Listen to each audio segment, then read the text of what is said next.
Let's go, boys! Welcome everybody to BlizzCon. Jeff! We know that you all want to hear more about Overwatch 2. Allow us to invite you behind the scenes to explain more of what we're doing and why. Everybody, please hit record. Fingers crossed. We lost Scott. It's off to a good start. This is going great. We've been Ja, Brain Digger! Woo! that I have Baby! ever worked with, Da sehe ich mich. and I am so proud of the progress that we have made together. We really liked the stylized drop what? down. Imagine that it's coming forward, boom, boom, just starts to spin. The scale and the scope of this game have meant that we've needed Aw. to grow substantially. Yay! Sorry. Let me start. Overall, I think we've done incredibly well as a team moving to work from home. Lolli Katze, ja. What the fuck? Oh, shadow play.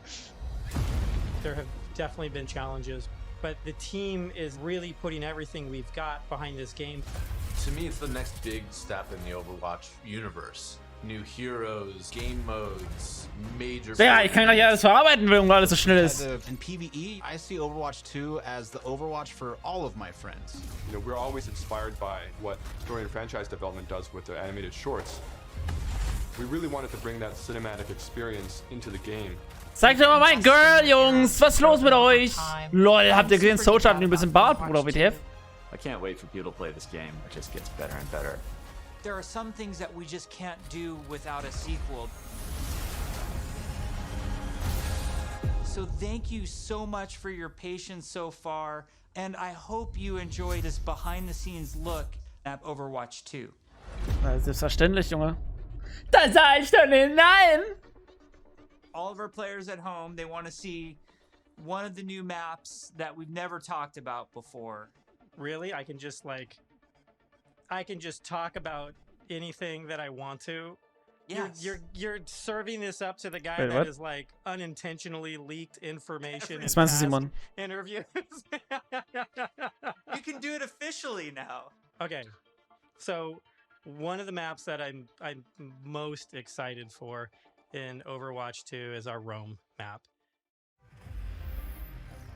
Ui, We always want ei, Overwatch to ei, feel like ei, this ei. globe-trotting adventure for our players. So we're having a lot of fun coming up with the Overwatch version of Rome. We wanted a very romantic Ach so, sort ja, of kenn ich, powerful kenn ich. feeling of Bestimmt, das old wird world Lucius architecture. lustig. One of the most Ja, exciting voll things for vermöbelt me wird. is the early building of these maps, where we get to sit down together with key people from the environment team, level designers, effects groups. We'll spend some time talking about moments in the game that we really want to see, like the Colosseum or a grand view of the hills of Rome in the backdrop. And then we'll go back and do a paint over, or we'll do a concept painting of certain things based on that. War krass, wie We was try man to draw steht, finde ich. inspiration from as many different sources as possible. For example, one of our environment artists had just taken a trip to Rome, and he returned with thousands of pictures and was so excited to work on a map set in Italy. There's a lot of ancient architecture in Rome that represents the empire that it used to be. So we brought some of that back. Geil, Some wie of the alles things so that are mit destroyed in real Holocrons so life, weitergemacht kind of ist. rebuilt in a kind of an Overwatch style. It's one of the most beautiful pieces of environment art that I think we've made for the entire game, and it just absolutely took my breath away. Ganz schön groß Mappen, ne? Boah, das ist alles halt Umgebung halt, ne? Can we reveal more maps? Yeah. Ja? Scott. Scott. Let's go, boys! Why don't you reveal, like, is there an artified, like, let's pick an artified I one. I know what map I want to talk about. It's the one that I just get super excited about. New York City. New York City is just an amazing Overwatch location. We're really striving to make it as authentic as possible while still putting this Overwatch spin on it. There's a lot of amazing buildings and architecture pieces that just, especially for artists, stands out a lot. And they usually use this kind of Art Deco style from the 1920s, 1950s. We started in an area that's a little bit like the village. There's some smaller shops there. There's a fire station, little pizza places and things that people that are familiar with New York City will either recognize or maybe see the reference that we're trying to make with some of our different locations. It feels like something you haven't seen in other games before because it's uniquely Overwatch. Well, we should move on. Otherwise, we just have to reveal more maps. So we were talking about PvP. And, you know, one thing that I think is really interesting about PvP in Overwatch 2 is some of the philosophical changes we're making to the approach. PvP feels different and new. We're upgrading our combat feel. The roles are playing differently. When it comes to all new maps, it's a pretty big departure from where we are on live right now. So I can't wait to see where we end up with it by the time we launch this thing. Das Break! Habt ihr gesehen? Habt ihr sie auch gesehen? Oh ja, geil, Bruder! Aber leider im Gegnerteam. Ja, das ist kein Alter, weg mit den Jungs. Spaß. And they also generate less ultimate charge for enemies that are shooting at them. Damage dealing heroes have a movement speed bonus, which is great for flanking around the map. And healing heroes, support heroes have automatic healing that kicks in after they haven't taken damage for a while. Very similar to Mercy's passive, but a little bit of a lower rate. Also Bricks Fertigkeit kriegt jeder jetzt anscheinend. Okay. Macht sie ein bisschen unspecial. Ist langweilig. That's applied to all of the tanks. We want to try to make them more toe-to-toe brawlers and less characters that just stand back and protect other people. So, for example, for Reinhardt, we've given him 2 charges of Fire Strike, so he can throw Fire Strikes a lot more aggressively and more often. Also, his charge, he's able to cancel it now, and you can steer it more aggressively, so you can, you know, not quite turn a corner, but you can definitely more accurately pin targets, and because you can cancel it, much more aggressively. Was das denn? You go after those key targets without feeling like you're gonna sacrifice. Schon wieder, Digga! Everything to get there. He's almost more terrifying now. Das ist ja wohl das allerletzte. More often than kind of just being the guy with a shield. Reinhardt und Brick, die sind zusammen, Junge. So ein Ding ist das. Das ist ein Team. Warum macht er die weg? Macht doch so eine May weg, Junge. Die will keiner haben, Digga. Schon wieder werde ich gemobbt, Junge. Hä? So habe ich mir das ja nie vorgestellt.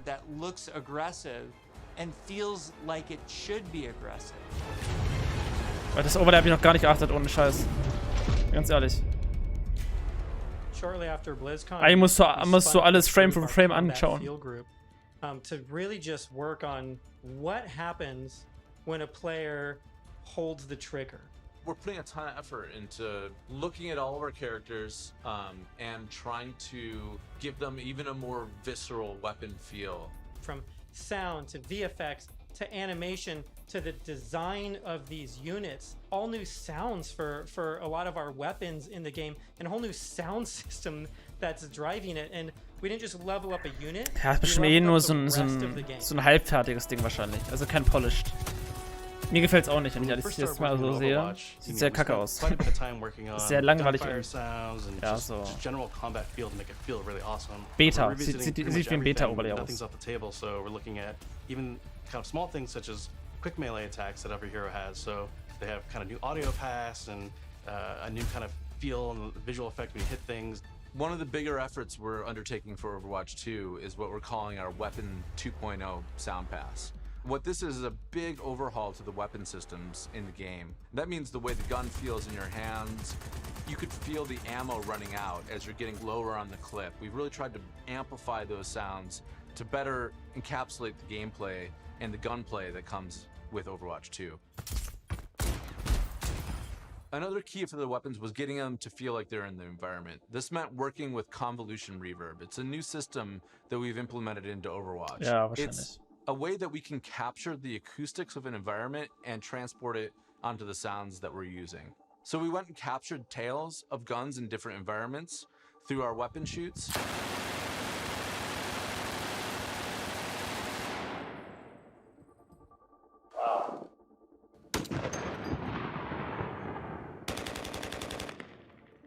And then we've cut them and applied it so that we can support a lot more environments. Now we're supporting outdoor, urban outdoor, warehouse tales, tight tunnels, small rooms, and it gives a lot more presence to the weapons and the way that they react in the world. The shooter genre has evolved a Hört sich lot komisch since an, finde Overwatch 1 ich. came Zu out. schallig, On wisst ihr, top wie ich of meine? that, I think we really want to push the visceral Da nature hörst du of kaum den richtigen combat. Sound der Waffe, So we finde ich. focused a lot, Also, not just on the wonderful sound effects, finde ich but jetzt nicht so also nice, wenn with ich ehrlich bin. how the Schallt gun mir zu sehr. moves as you shoot. You know, so you can really feel every single shot. hört sich that hier you besser chamber. an, zum Beispiel. And there's a lot of subtle little tweaks we have to do on the gameplay engineering side to make that feel really visceral. Everything from making sure that. Aber gut, vielleicht haben sie auch einfach nur den Sound weggemacht, den richtigen Sound, und nur den Schall laut gemacht, weißt du, wie ich meine? All these things play into making the game feel not Das ist voll just leise, by the way. tight and responsive, but also modern and up to date. Take 76 for example. Ah, guck mal, jetzt What hört we sich besser wanted an. to do in Overwatch 2 with his weapon was make it really feel incredibly powerful, and that happens with a bunch of different elements that mix together. But it really feels like the gun is almost just outside of your control. A lot of that comes down to this camera shake technology, where every time you fire the weapon, you want to feel like it's running through your entire body, and the camera shake gives that extra bite to every single shot out of the chamber. It makes him feel really great. You guys got a sneak peek of Sojourn from last BlizzCon. She's been under development for quite a while, and she's actually quickly at this point become a lot of people's favorites in-house.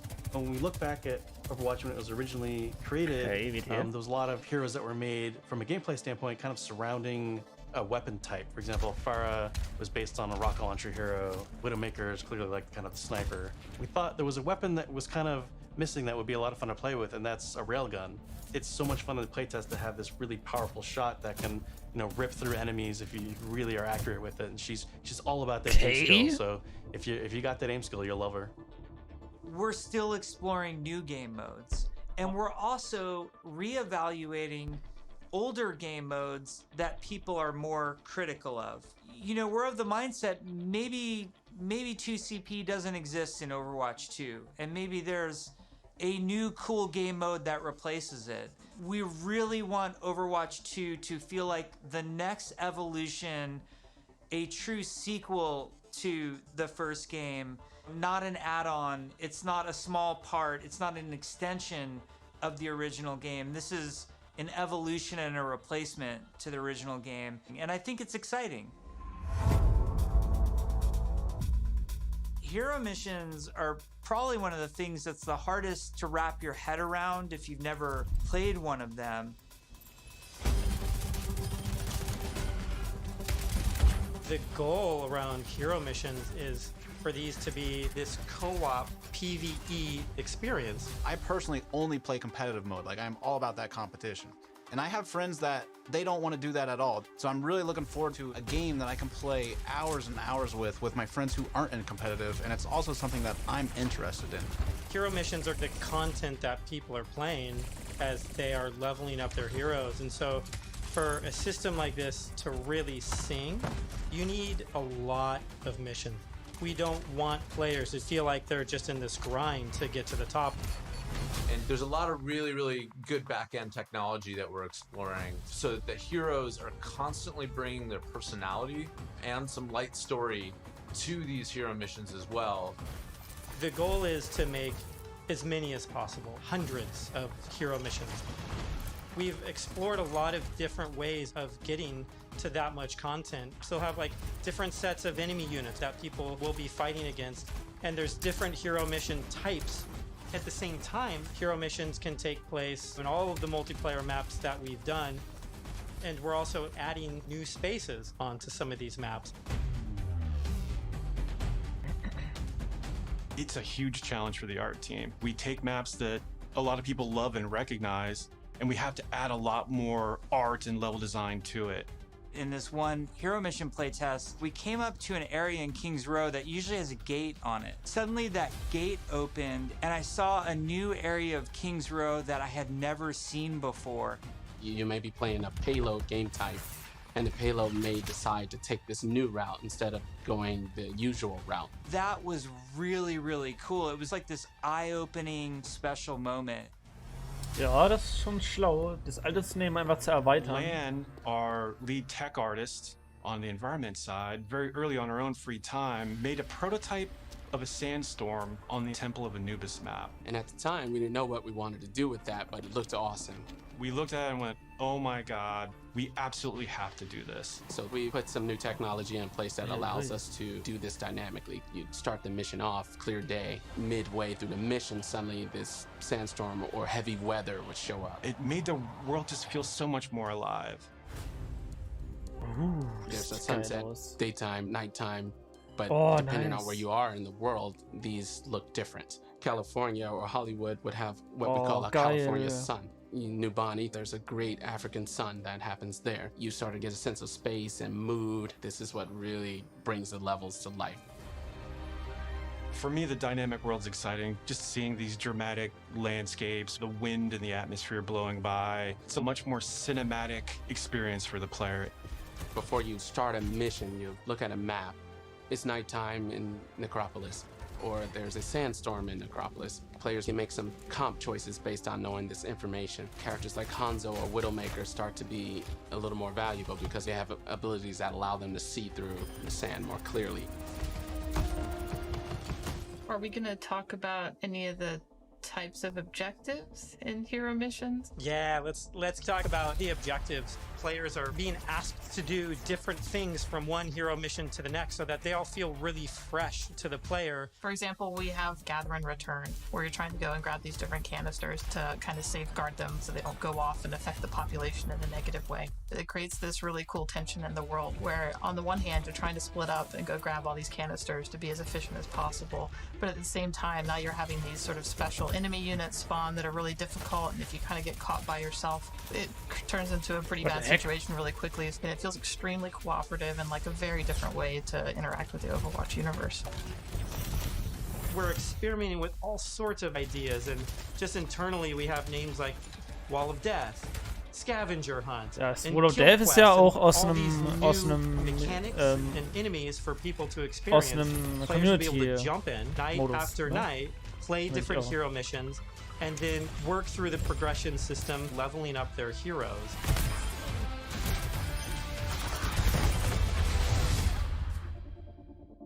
Digga, man hat doch nicht einmal At Brick BlizzCon gesehen, Alter, 2019, we started to talk about First Person progression, and we view. showed the very early version of our talent system, which I think was really cool. We had that one talent where like Meg became the rolling snowball, which was a big hit. We've really blown that system out. I'm real excited about talents. You can play the same hero in so many different ways. Now with the skill tree, you can have fun every night doing different things and kind of experimenting. Yeah, the talent system is Ay, really deep what the and fuck, rich, bro? and every single hero has different viel. trees. You might open up 76's tree, Ja, die finde ich and auch as cool, you're tatsächlich. leveling and picking new talents, you're WTF. starting to feel your hero change.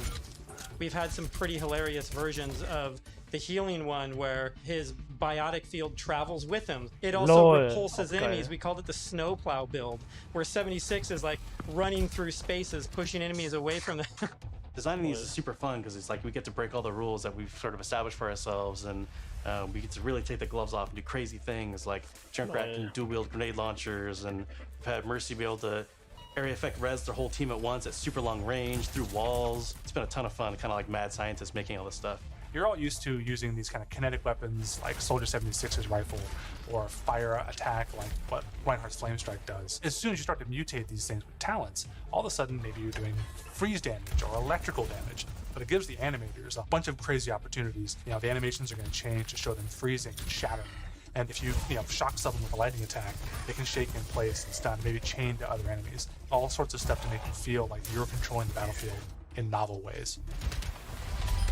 As a huge RPG nerd myself, the first time I opened up the talent tree system, it was like, oh my gosh, this is speaking my love language. Like, I just want to plan, and I want to see like where do I want to invest, and how am I going to play this character. Yes, it's so great. And you start at the bottom of the tree. Like, Yes, oh my, exactly. Like Tracer gets to do what? Yeah. And then you start working and kind of planning how you're going to get down there. It's like, it's so fun.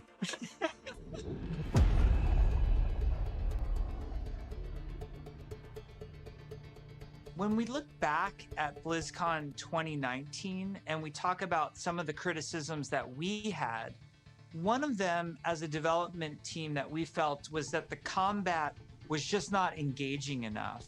So the fact that our combat wasn't highly engaging to us as players meant that we had a problem with the enemy units and that they just weren't feeling interesting enough. Just because we show something to the public, it doesn't mean that that is what it's going to be. If we make discoveries where things aren't working how we want, they're not reading how we want, they're not fun enough, we're totally down to reinvestigate, reiterate, and just really find ways to level kind of all aspects of things until they feel good. I would say a major focus of all of 2020 was to make the null sector enemy units more engaging. And some of this was adding new units and evolving other units that we had. Interesting combat for us is varied combat for us. So sometimes we're going to ask you to protect something in Overwatch 2. Sometimes we're just going to ask you to get someplace. Sometimes we might ask you to escort something across a map while it's being attacked. And so it's a different type of spawning, and it's a different type of units that are in there, and it's a simpler objective. There's a lot of units Aaron is talking about. Lots of different units, lots of different types that serve different purposes. You do different things to them. It's really going to help a lot of us find the fun and make sure that Overwatch 2 is a blast. One of those sets of enemies is what we internally call objective units. And they're typically units that don't even attack players. The simplest version would be something like the Breacher. It's two legs with this huge bomb on its back. It was built to do one thing: slowly and methodically march towards its objective, and then it transforms, and the bomb opens up like a flower. It starts spinning and charging up, and you hear this awesome sound, and you know you have a little bit of time before it's going to explode and you have to take it out.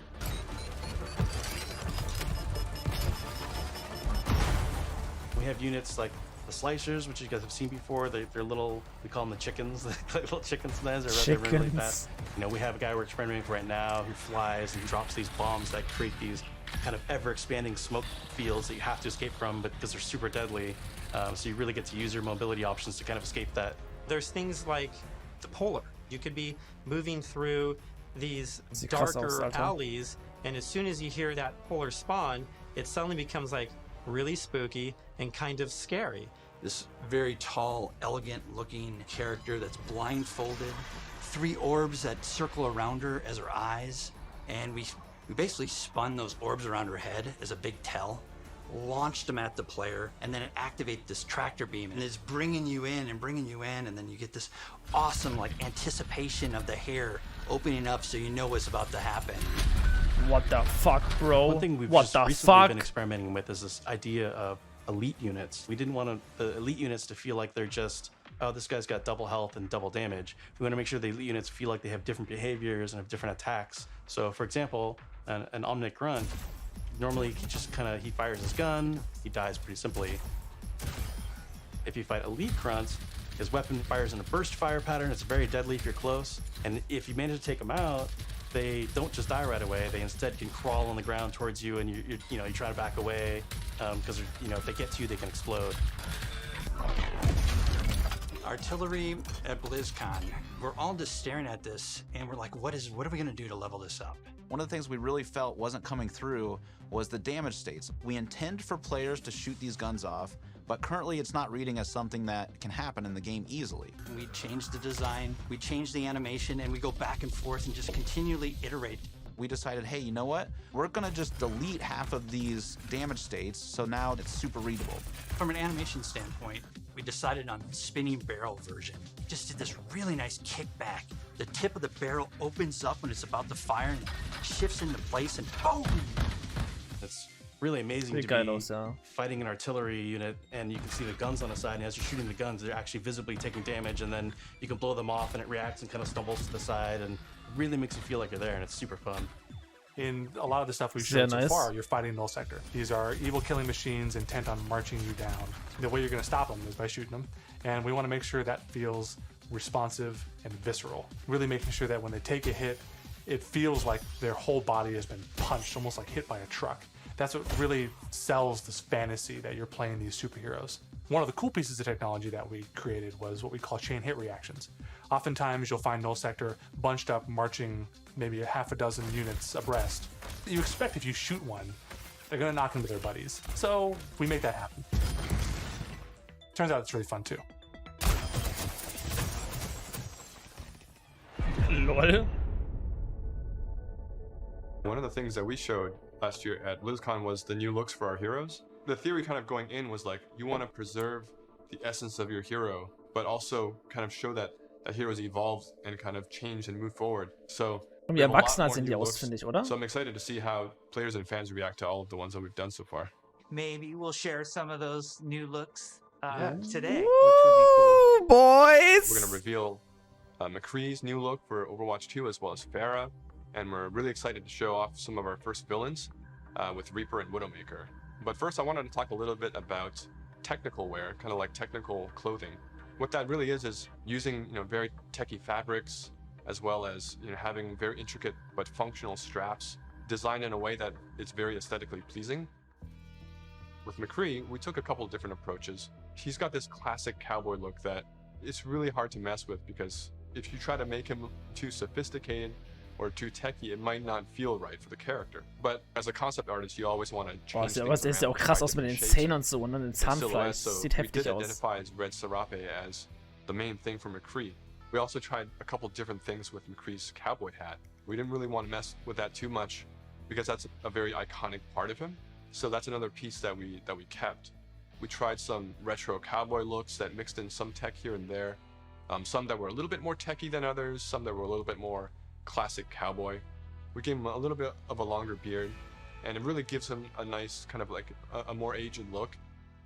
What's different about Pharah than some of our other heroes is Pharah's completely covered in armor. We didn't want to change her silhouette too much. It was more about experimenting on different colors. So it felt really appropriate for her to be the one to harken back to those original Overwatch colors. Gold sieht auch geil aus, One of the Digga. things that we Holy wanted shit. to update on Pharah was her visor. Instead of being completely opaque and reflective, we tried a little bit more of a transparent approach, and being able to see through it a little bit now allows us to see some more of her emotions. Reaper was actually the ones I was very excited to work on, because I could see a lot of potential in how we can integrate his cloak and his cowl and his armor, and how we can make all those shapes really sing within that classic, Reaper silhouette. We tried a couple takes with the first pass, like completely silver arms, Reaper sieht more mies layers aus, to ne? his jacket. Uff. Reaper's mask is obviously pretty sacred to us, but the thing you'll notice immediately is that it's now completely silver. Instead of the bone white, he's got this like almost like deadly edgy silver that just gives him that classic Reaper look. With Widowmaker, we started with the IDA stage, exploring a breadth of Da bin ich ideas. gespannt, wie die We aussieht. tried Sehr things gespannt. like a more insectoid approach, treasure hunter. One of them made her feel like a classic Bond villain, so we kind of steered it back towards one of the more cyberpunk looking ones, almost like a futuristic femme fatale, which is basically what Widowmaker is, but she even feels more upgraded. So Yeah. I'm super glad that we went down this route. We played with different hairstyles too. Widowmaker has the really long ponytail that's really key part of her look. And we really liked the hairstyle on one of the designs that was more cool aus. braid, and it was really interesting look that also preserves Widowmaker's original silhouette with that long ponytail. We've been working a lot with our domino engine and making our cloth look better. Now that we have this cloth tech, we're going to be able to make some really cool, unique silhouettes that will help them stand out from other heroes. We put a lot of time and effort into our face rig, and what I mean by that is we're gonna be able to get really close to these characters, and it's gonna feel really cool. It is absolutely worth the time and the effort to invest in the technology, and that way we can make these characters do more things that we haven't really been able to break do. ja! It's been super exciting working on the new Geil, looks for Junge! Overwatch 2, and it's just been so Die inspiring hat auch viel to dickere watch Lippen the team irgendwie, try ne? things that we've never tried before, and I just can't wait to show off more in the future. Oh! Geil! Overwatch 2 is probably the largest opportunity we've had since the inception of the franchise to really expand what Overwatch even means to our players. In 0 Hour, we saw that some of the heroes got back together, but we're also seeing that there seems to be a second huge Omnic uprising. We're gonna learn who's behind that uprising, why that's happening, how globally spread is it. The story and franchise development group, they were really the Der war Brick oder torchbearers links, of glaube what ich. the big story is Nee, that we were Reinhardt. going to tell for this game. We have a lot of interaction with them. They're working on in-game cinematic intros and outros for every one of our story missions. It's been really great to see this collaboration grow and develop. The story is just a little more integrated into our missions than it ever really has been before. All the available heroes get dialogue for a given mission. We have NPCs. We have multiple hero choices. We have all sorts of events that are happening that are driving players to interact with each other or parts of the environment or other characters. The world of Overwatch is this bright, shiny future. So how do you take that bright, shiny future and Das create Brick! conflict in it? How dark can the world of Overwatch go? Ah, ich weiß nicht genau. Wegen den Haaren sah es so aus. Going to have to overcome in Overwatch 2 are things that they haven't ever dealt with before or Ich denke mal dealt with schon. on this scale. So what we had to do was literally strip it down to those bare bones of where are these characters in their lives. Overwatch has been disbanded, and now there's a situation where the world's in trouble again, and the world needs the heroes again. But they're Ich not bin allowed sehr to be gespannt auf doing den what they were supposed to be Story-Modus, Digga.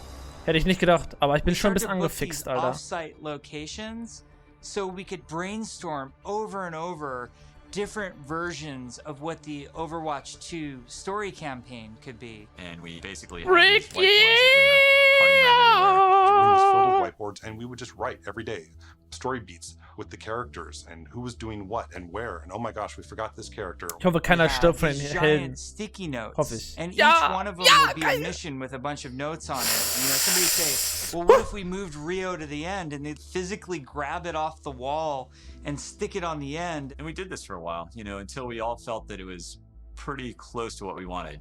Then we could send it to our writers' rooms. The writers' rooms then had a much clearer direction of where we wanted this process to go. Ultimately, we come up with something that we think is right for the game, and then we pitch it back to the game team, and they point out everything that we missed. And that allows us to actually back up and go and make it right and make it better. Because the scale of this story is so huge, it takes place over the whole world, basically. It just requires a constant iteration, constant refinement to make the story as best as we can make it. From writing, we go to storyboards. The storyboards get crafted with the edit. From there, it'll go to a previs department where they'll start to flesh it out in 3D. Once we've kind of figured out our camera work and our cinematography, that'll then go to the animation department. And then we end up going right into the game engine. One of our challenges was to figure out how to integrate this story and this narrative with the gameplay. So if the intro cinematic ends with this huge battle, this huge war, when you get into the game, it has to mesh and feel the exact same way and blend together. Das ist schon heftig, Alter. So ein Anfang direkt, Junge, ist krass. We really are also trying to get the music to be equally as consistent from in-game cinematics straight through to the mission. Adam Burgess, our lead composer, has been working with the IGC team, with the game team, developing themes for all of the heroes, all of the locations. As the cinematic director, whatever we're crafting should never override the gameplay. We want to make sure that the player's experience going Gott, ich from heule cinematic gleich, to the Junge. gameplay is seamless and it feels like a completely immersive experience. The engineers, we have to find a way to actually Bruder. make that come to fruition. Der Hype ist bei mir so hart Choreo tool is a ausgebrochen tool that gerade, allows ne? people to coordinate different events to happen at the same time. Like in Rio, if you played our demo, one of the buildings explodes. And so that kind of event needs to happen as you're running by, and you need to have it timed, because if it blows up too early, then you don't see it. It allows story moments in missions that interact with the environment, that interact with our characters. The new tech, the new abilities that we have now are allowing us to Ich frage mich, push our hat jeder Held storytelling einen farther eigenen than we Song could oder have sowas? previously. What's also really powerful about Choreo is that, you know, if somebody has an idea, they can mock things up really quickly. We got to show the Widowmaker making this awesome introduction. And Casey was able to quickly put a really rough prototype in Choreo.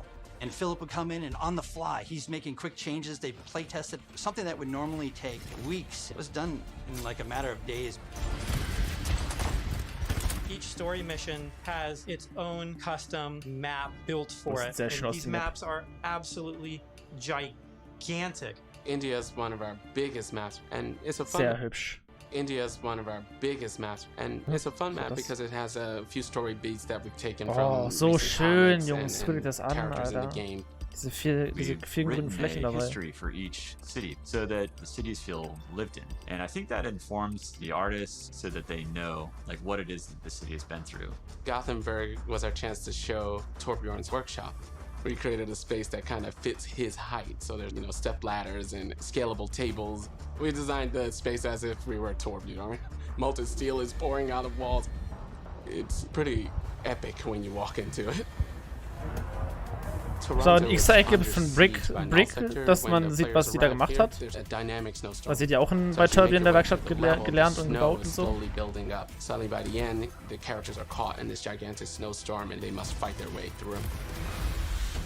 In Overwatch 2, we want to give you choice to be able to play this character or that character. So we're designing a lot of systems around how their relationships develop over the course of the story missions in the campaign. We have a cast of many characters all on screen, all at the same time, and it's fantastic to actually see them all interacting and working together in ways that we've never actually seen. We've always thought about it and hoped for it, but now it's actually happening. It actually requires us to have a whole new branching dialogue system. If you happen to have Genji and Mercy in the second mission of the game, you might get different dialogue that's about their relationship. Our voice actors bring the characters to life in ways that everybody has fallen in love with, from inside Blizzard to the fans. Just to hear this collection of actors all together, all interacting, has been a real treat. I wish people could see how many people are involved when it comes to something like telling the story of Overwatch. It doesn't just come from a singular person, it comes from a group, and it's a really talented, fun group that all works together. We've been developing what we hope is one of the best stories ever. There's some key story moments that I'm really excited about, and I really can't wait to see how people react to it.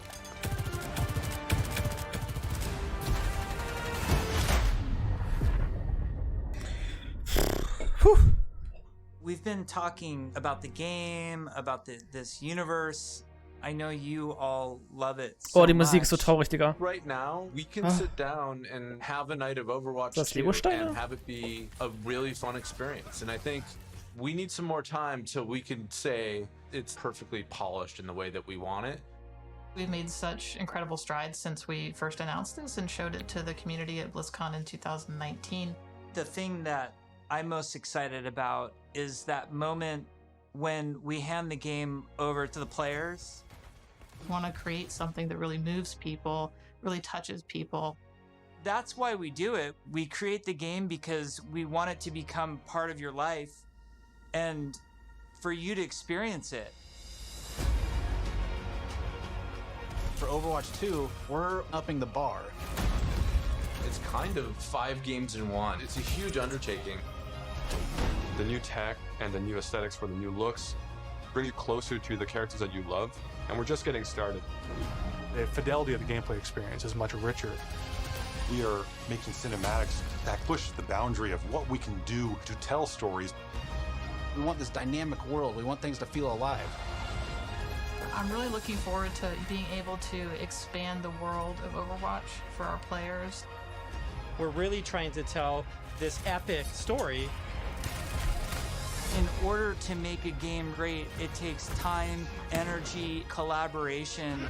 We have just an incredibly professional team of designers and artists and engineers. We just love bringing this world to you guys. So many cool characters. It's just a blast working on it.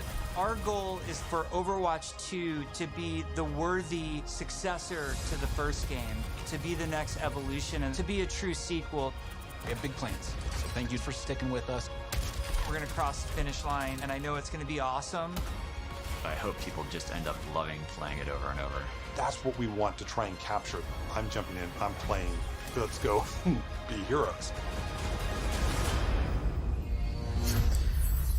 Puh, Digga, das war ein Brett, Junge. Holy shit. Sehr geil. Die sollen so lange dran arbeiten, bis es 1+ mit Sternchen ist, Junge. Mir scheißegal, ob das noch 2 Jahre dauert, Digga. Scheiß drauf. Macht's so weit, bis es dann perfekt ist. Ist einfach so.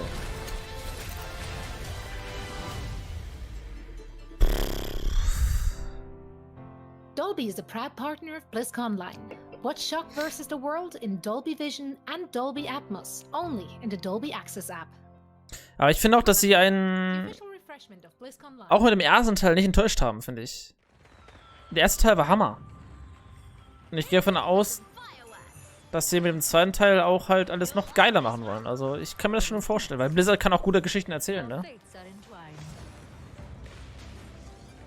Weil ich meine, dass die WoW-Stories sind auch immer richtig, richtig gut. Also vom allgemeinen Aspekt.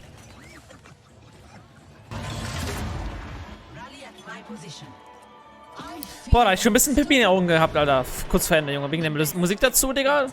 So ein Trailer damals. Heieiei. Vor allem so viel Break, Digga. Da ist so viel Break drin, ja! Oh, ich hoffe, es passiert nichts mit ihr, Alter. Ich hoffe, sie überlebt alles und ist einfach badass Bitch, Alter. Eigentlich möchte ich auch, dass keiner Hero stirbt, weil das einfach fucking traurig ist. Auch für die Person, die den Charakter dann übelst liebt. Wisst ihr, wie ich meine? Vielleicht schwer verwundet, aber kommen wieder auf die Beine. Deswegen, zum Beispiel so... Hoppala. Zum Beispiel so, keine Ahnung, der Charakter wird übelst schwer verletzt, die hauen noch ab und dann sieht man den in ein paar Missionen nicht wieder und plötzlich mit einmal... Bam, Junge! Wie eine Bombe eingeschlagen, es geht wieder perfekt und dann, Junge, wird richtig rasiert AMK. Das wäre sowas. Das wäre geil, wisst ihr, wie ich meine? Nicht verletzen, nicht töten, nicht töten, aber verletzen vielleicht.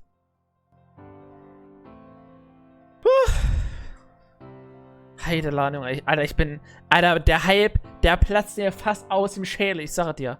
Digga, der platzt mir fast aus der Birne. Oh mein Gott, Alter. Holy shit. Es kommt aber noch, es kommt auch noch Voice of Overwatch, ne? Und auch generell, dass die Stimmen von den Charakteren, ne? Das ist mit auch eins der Key-Dinger für generell Gaming, Alter. Für Spiele, für Helden, für Charakter. Das ist sowas Wichtiges. Ohne Scheiß. Ich hoffe, man hört ganz viele Stimmen, Alter. Hoffentlich. Ganz viele Stimmen. So viele wie irgendwie möglich ist. Hello and welcome to BlizzCon Line. My name is Andrea Toyas. I'm the Senior Casting and Voice Director at Blizzard. It's my great honor and privilege to be charged with finding all the great voices for your favorite games and bringing them to life in the studio. And today, I'm losing my mind with joy. Wir werden sehen, Simon. Ich hoffe, dass keiner stirbt. Und von dir, dass mein Charakter nicht stirbt, Digga. Please. Schwer verwunden, aber wieder auf die Beine kommen. Das wäre okay. Bitte. So here we are now with Voices of Overwatch. And on top of that, I want to tell you something else because I feel like I have to talk about this. Look what can you see? I hope the camera gets what they've done. The books, the plants, the table, those are the exact chairs I wanted, the exact rug. There's ancient scrolls. There's a fireplace. They love you so much and believe in us and this voice actor panel so much they did this. So I just want to give mad gratitude and love to the BlizzCon events team because they did this. They gave us this space and they're giving us this time because they know that without you, those of you who care about the voice actor panels, none of us would be here. So I love you. Thank you for joining. I hope you have a great panel. We've got a great show ahead. Ja, wir freuen uns mega. Ich könnte weinen. Overwatch voice actor panel for BlizzCon Line. I mean, Mann, das ist keine Matilda da. I wish you're all here right now because I can literally, I've got chills. To look around the room and see these people here, it just seems like a dream. This is not going to feel real till we go home tonight. It's not going to feel real. And you guys, usually I like to do my big surprise, who's behind door number 1, but unless they walk through the library, that wasn't going to work. So here's the grand reveal of all of our wonderful participants. So I think you know everybody on this stage. Reinhard? Let me go through introductions just to kind Warte, of... nein, mach es nicht! So of course, we could not have an Overwatch panel Ich will gerne without the stoppen, mayor aber of ich will nichts BlizzCon verpassen. himself, Lord Darren DePaul, also known as Reinhardt. There Ja, we go. wusste ich, wusste ich. I don't have it. I would hit a cameraman if I threw candy. It's not happening. Hi, I'm Darren. Yay! So ein süßer Typ, Alter. You guys have to clap for us because usually you're right in front of Und me eine with your geile big Stimme. smiling faces, but you're not here, so you got to promise me that you're clapping at home, please. And then of course we have to have our beloved Ist der eine hier dad. Junkrat? Ist das We have Junkrat? to have Soldier 76, also known as Fred Tatasciore. Das Soldier? LOL! Yeah. LOL! Oh my. I'm really glad that you let me use my apartment. Thank you. Oh my goodness. Okay. And then of course our verkackt. beloved power female, totally kick-ass and wonderful in the game, our delicious diva, also known as Charlotte Chung. Yay! Oh, I got it. And then, I mean, if I had my way, I'd have the whole cast on the stage. It's so, every year I want you to know, having Nicht to nur work den with Overwatch team Charakter. shoes is so difficult. But we just had to get the ones we love them all, but this is who we ended up with, and we've got our fabulous. I don't really think you guys have heard of Matt Mercer before. He's new to the nerd world, so I want to introduce you to Matt Mercer for the first time, also known as McCree. Ja, lol, das ist einfach so echt. Soldier Dad's apartment. Das sieht genau echt aus. Also, das sieht genau gleich aus. Anytime, son. Das ist Symmetra? To share our love with you and to share our love of her. So I'm so excited, Oder der ganz neue Charakter? so honored and privileged to introduce you to Jeannie Bolet, who plays Echo. So Jeannie. Lol, das ist Echo. What? Yes. Hello, everyone. Yes, and I know you can't see our fans, but everybody, this is BlizzCon. These are our fans. Let's just pretend they're out there and say, we love you, we love you, we love you, we love you. Yes. And then, as you know, I always love to have somebody from the team, so I'm really honored and delighted to bring somebody to you from the Overwatch team. The creative director, You are safe, Jeff boys. Chamberlain. So this is Jeff Chamberlain. Jeff, everybody. Yes. And Jeff, you and I never talked Der ist about auch this, but I'm Jeff. so excited. I never tell you this. I Wie never viele tell you Chefs I haben die love denn? Jeff. But because Jeff and I have worked together for so Jeff meine ich, long, I nicht remember Jeff. you and I in early StarCraft 2 sessions together. I mean, we go way back. We're OGs together. So it's always really cool to work with Jeff and have him join us. So thanks, Jeff. My pleasure. It's always fun to. Ein paar Jeffs. Figure these characters Jeff out. 1, Jeff 2, Jeff 3, Jeff 4. And Ah, Jeff would nee, love to Jeff be here, 5 but meine like all ich. of us, he's got to stay extra safe for his family. Haben alle Otherwise, so he'd be Nummern. sitting on my lap right now, right, Jeff? I think we'd be cuddling probably, or I'd be, one of those. So I'm really. There's so much I want to talk about. I wish we had all day. We Ich möchte don't, eine but I just Brick-Statue haben, my bitte, goal, as I said please, earlier in the Overwatch, monologue, is to have you in my please. living room. So the Ich bezahle euch first thing I wanna alles, talk Alter. Selbst about einen Tausender würde ich how's zahlen. everybody doing? Mir It's been a scheißegal. tough Dafür year. gehe ich arbeiten und It's been sparen. crazy, and I just want to ask everybody, we can go in rotation or talk together. I had a tough year. I'm doing great now. Anytime I get to be with you, I'm great. How's everybody? How you doing? Tell me about how you've been since we last saw you. I'm fine. I feel Sehr like schön, you're sehr schön. always fine. I can't. Well, you gotta get stay sad? joyful. I I mean, know. this has been a time of distance, and yet we still find our connections where we can, whether it's online or just passing someone on the street and waving from a distance. It's sharing our hearts, and that's what I love about what we've created here. And every year we come back to it and add more people that we adore and say, welcome, it's nothing but joy. Welcome to our little world of yes. I love that. Also ich muss auch sagen, So, dass Darren, how have you been getting by? Like, do you get? I'm sure you get sad, but how do you? ich persönlich finde auch, dass Gameplay genauso wichtig ist wie die Stimmen, die die Charaktere in den Spielen kriegen. Es sei denn, es ist so ein 0815,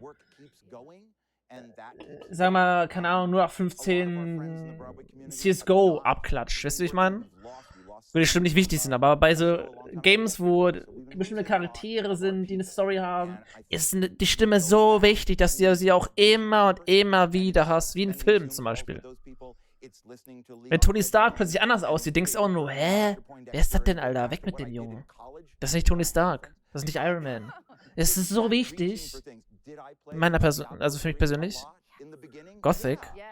Das, Gothic? Warum soll ich mir Gothic angucken? Ja, aber ich finde den Hulk, den sie jetzt auch haben, viel, viel besser als alle Hulks davor. Bin ich ehrlich. Ja, geiles Spiel, okay. Das ist auch von Blizzard oder was? Oder im Allgemeinen wegen Story und sowas? Always. And we found out they make It's Photoshop. It's Photoshop. I actually think it's pajamas. We found out there's onesies that are suit onesies, you said? Yeah, pajamas. We need to get a Kickstarter and buy him a whole wardrobe of suit onesies. Yes. Yay! You'll look amazing. It's going to be a BlizzCon Overwatch sleepover next time. Yeah. Yes. You always have a bow tie on. Why did you pick the tie? I changed it up. Oh. I had some bow ties earlier, and then I did ties and liked them. Wie Diva sich einfach anhört wie Diva. Also die Stimme von ihr. Das ist einfach Diva. Denkst du so, hey, das ist Diva, Digga. Hey, I want this, and I order it, and that's my way of helping her out because business has been. Allgemein, okay. Give me this. Is this in New York? Or? No, she moved to San Antonio, Texas. Ich habe schon von gehört, dass das Gothic halt auch gar nicht mehr so kacke ist. My parents had moved. Those are sad stories that we do not get into Also oft gehört. about stuff. But it's still having that connection. Just my father was a clothing designer. That's right. And the Reinhardt voice is kind of him and That's right. So he would like it. He'd go, "You look good." You look amazing. Yes. You But always- bow ties are good on you as well. It's so hard not to just bite your face and hug you. I just want to bite you so bad. All of Many you. people say that. Yeah, it's true. Well, how's everybody else? How's everybody doing? Doing all right. Hanging in. Yeah. We're very, very lucky to be able to keep doing this. Yes. I've got a toddler. I've been quarantined with a toddler. Zemo. He's amazing. Yeah, my little guy, and my wife and I have been having actually a really good time. I mean, it's a Oh, ich hoffe, die machen das so It's Videobotschaften von great to anderen just Leuten. be able to get out of the Bitte. recording booth and then just play with him, as opposed to 2 hours of traffic. Not complaining about traffic, just saying it's really a blessing. I mean, I hate what's happening to the world, with the virus and the economic thing and just everything that's happened. But it's been a real blessing to be at home, actually, because I've lived out of my car for so long. And so this has been really nice. I like being at home, growing food, and just it's been a real blessing. And like you, getting into all the stuff that was a passion for me early on. Any kind of music or films or What was art, your favorite? What are you listening Well, I love the David Byrne stuff that you're talking about. But but there's American Utopia. Yeah, all of that. So good. But there's just so many things. So it's been a blessing. Yeah. I miss Trying to seeing get you at back- the gym. I know. I miss it. We both lived downtown, and we would catch each other at the Y. It was very, very cool. Wow, Soldier 76 and Reinhardt working we're out? actually working out at the Y. Because I want to go there whenever this We is did. good. I used to live around the corner from Charlotte. Yeah. So there's always this little world of And I would see him walking down the street to the gym Wow. with his gym bag. 3 Overwatch characters all in living this close. one little area. I know, it's pretty funny. Yeah. Tell me what the interaction was like between Soldier 76 and Reinhardt at the gym. Hey, how are you? I'm going to pump you up. That was a line another German said. I'll let you to it. I'm going to hit the pool. All right. Don't hit it too hard. That was a joke. No, I get it. Very I good. hope that exact scene happened. Pretty It much. did before they threw us out. Oh my gosh. Well, to Fred's point, I think kids keep you really grounded. I don't have kids, I got pets which are like my kids, but Beautiful kids pets. keep you centered though, right? Yeah, so do pets. Yeah, true. Yeah, they do. Actually, they do, and it's and you'll be Yes. hearing from this one here. It's amazing to try to just have the time to dial in to his thinking and to what he's playing and and seeing this personality and this body just forming right in front of your eyes. It's just astounding. It really is. It's one of the best things and most challenging too. Yes. But it's a happy challenge. Yes, and I think it reminds us that nothing else matters, I would imagine, with your child. Talking about forming humans, Charlotte's formed some humans. Tell us, Need a Charlotte. baby diva. Yes. Yes. Tell us. So, Yeah, it's been a wild ride, and going through all of that through the pandemic has been an interesting kind of situation, but a really blessed one because, like Fred said, we have been able to spend a lot of time with our kids. But this is sort of a full circle moment for me because 5 years ago, at the very first Overwatch panel for BlizzCon, I was here with these lovely gentlemen, and it was, you're telling us to be real. Absolutely, so Mama. I'm sharing something that I kind of shared on social media, but I had lost a baby 2 weeks before BlizzCon. I had a miscarriage. It was my first pregnancy, and then you look back and you go, at the time things don't make sense, but it does in hindsight. And when I look back and knowing that then I had gotten, sort of rushed into this world of Overwatch and the fans and BlizzCon, and how much it changed my life since then, it all sort of makes sense, the timing of life and whatnot. But I came in with a lot of sadness, actually, at that BlizzCon. But then having met you all, that really just changed my life and in so many ways. I got sat next to Fred, Papa 76. I love it. And he was actually my favorite. He voices my favorite character in Call of Duty, and so What? I Lol. was starstruck. Oh.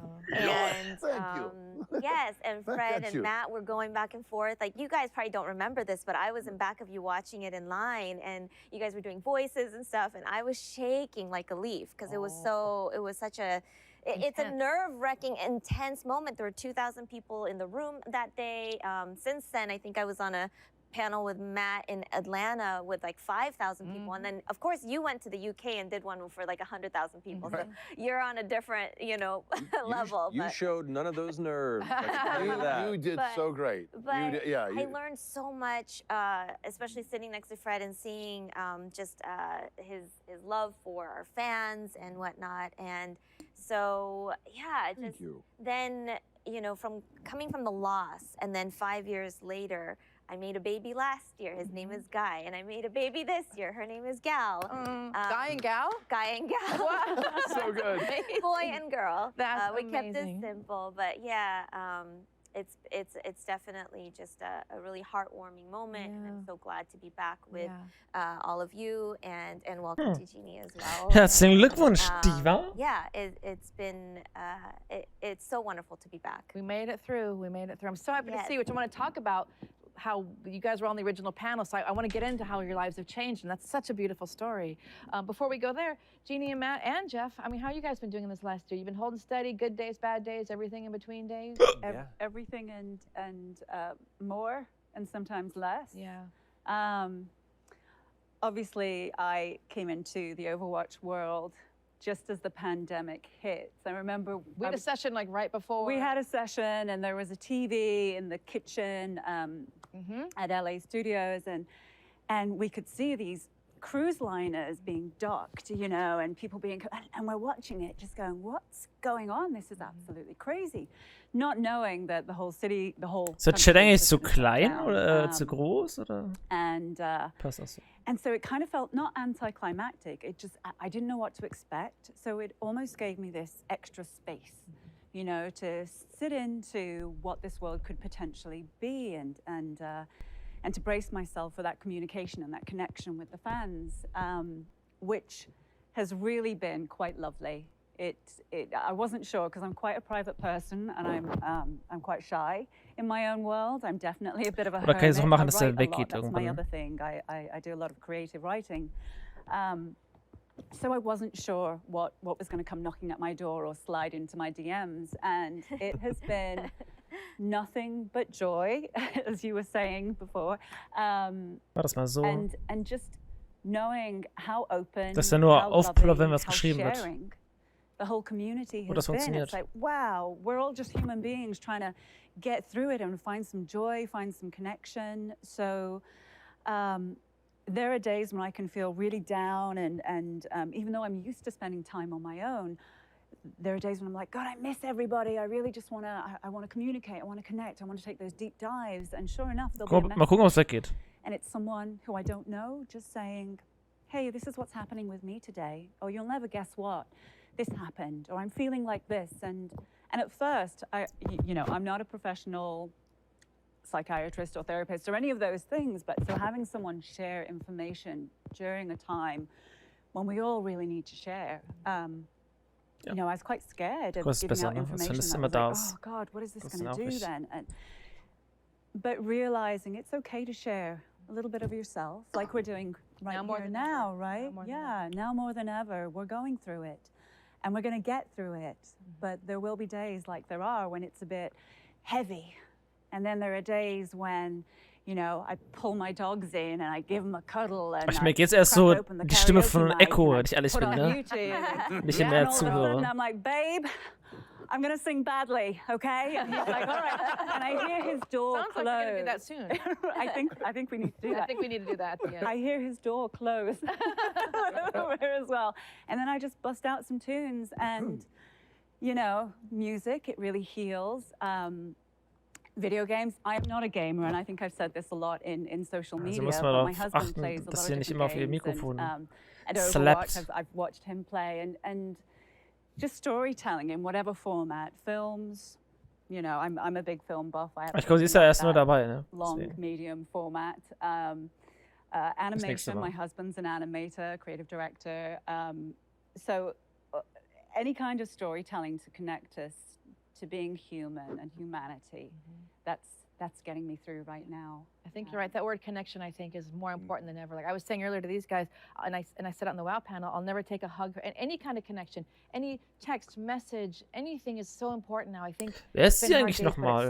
Ist sie einfach eine Moderatorin oder hat die auch was mit Overwatch generell zu tun? Wer ist sie denn nochmal? Ich glaube, 2019 war sie auch da, ne? Ich kann mich aber nicht mehr dran erinnern, so wirklich. I'm hanging in. I feel very lucky that I can still be so busy in this time, but to me, ist einfach sowas von McCree. Einfach 100%, Digga. Sogar echt. Richtig crazy, man. It's to a sense connection. A huge part of connection is community, and we all have to rely on each other, especially in times of crisis like this. So it's, you know, helping out with mutual aid funds, GoFundMe's that you see in social media. With me and my friends that have our company Critical Role, we finally launched our Critical Role Foundation charity. And are just trying to do what we can to get other people hired and find work and business for other people. And so it's just, it really brings a lot of things into perspective about when you have the opportunity, when you have the platform to use it to lift others up with you. Because who knows when you'll need their help to pick you up as well. And that's kind of been a really big, even further clarifying theme in these moments. So that's been very fulfilling, as much as it's been also very tiring. But whereas we don't have any children, we did get a dog. Congratulations. Thank you. What kind? He's a corgi. Oh, gorgeous. Pembroke Welsh corgi. That's Blizzard approved. Yeah, there you go. Yep. I don't think we didn't immediately bring up our molten corgis and WoW and pretend. But we wanted to get a dog for a long time, and we've just out of the house so often that if we're gonna get a dog, we need to spend those first few months that are so important to bond and help raise them properly. And we only really got that with this pandemic. And we were like, well, if this is the time that we're going to be at home to do this, let's do it. So his name's Omar, and he's been a huge anchor in our life through a lot of our anxieties and all the challenges. But moments like this, being able to be in this panel with you wonderful people, to invite you into our crazy, ridiculous family, is very, very much cherishing these moments and appreciative for when they do come. So. Yes. And for me, my animals, I've got 3 black cats and a dog, and it's like those are my frontline workers, are my animals, because they anchor me. So Jeff, how are you? I mean, Jeff, Blizzard, I feel like all of my friends at Blizzard are working so hard, and Jeff is impossible because your schedule is so full. I think you're working harder now. Jeff, how are you doing? I mean, work and life, how are you? I don't ask you that enough. I mean, obviously, it's a balance between being aware and respectful of everything that's going on in the world, but then also finding the silver lining. So on the Overwatch team, you know, we're all on Zoom all day long and meeting up and just cranking through the game and making it as good as we can. The one thing that I actually have enjoyed during all of this is I have a 3-year-old and a 6-year-old, and you know, in between meetings, I can go in and get a hug or a high five, and that's awesome. I feel closer to them now than I ever have. Not that I love them more or anything like that, but just that I get to spend more time with them than I did when I was in the office all day. So that's really nice. And also it's the same thing with my wife. And then the other thing I think that's really nice, and some people also mentioned this, is that now everybody's on, you know, some sort of format of communication through their computers. I actually spend more time with my siblings who are all over the country. And just the other day, my son, who's 6, played a board game with my brother, who's much older than 6. So it's just fun to watch, you know, it's fun. And, you know, I reconnected with 2 of my childhood friends who I really don't get an opportunity to talk to that much anymore. But, you know, we get online and talk to each other much more than we ever have before. So I just see it as like a really horrible thing that's going on, but it's forced us to find another way to, you know, enjoy each other. And in some ways, it's actually opened up new avenues to reconnect with people that, you know, we may have lost that opportunity in the past. Amen to all of that. So I mean, it's just amazing. And so I'm going to ask you quickly, Jeff, and I'm going to talk about what we've been through. Since we're on you, Jeff, I mean, we're all trying to get Overwatch 2 done. I mean, how is it? You know, we were talking on the WoW panel that when we're at Blizzard, we could all jam together, be in the room together, have ideas, get a coffee, do our thing. We can't do that now. So what's it been like to try to bring Overwatch 2 to life when you're remote and you don't have those same connective tissues that we had when we were on campus? How's that going? And tell us every single secret about Overwatch 2 while you're doing it. So just let's do both of those. So that could take the whole panel. Let's do it. Let's do it. It's interesting. It's interesting that you pick up on that. I think when we first started doing this, it was a lot more challenging for us because, you know, we often would get into it, what we would call a writer's room or a jam session or something like that. And there's just a creative energy in the room.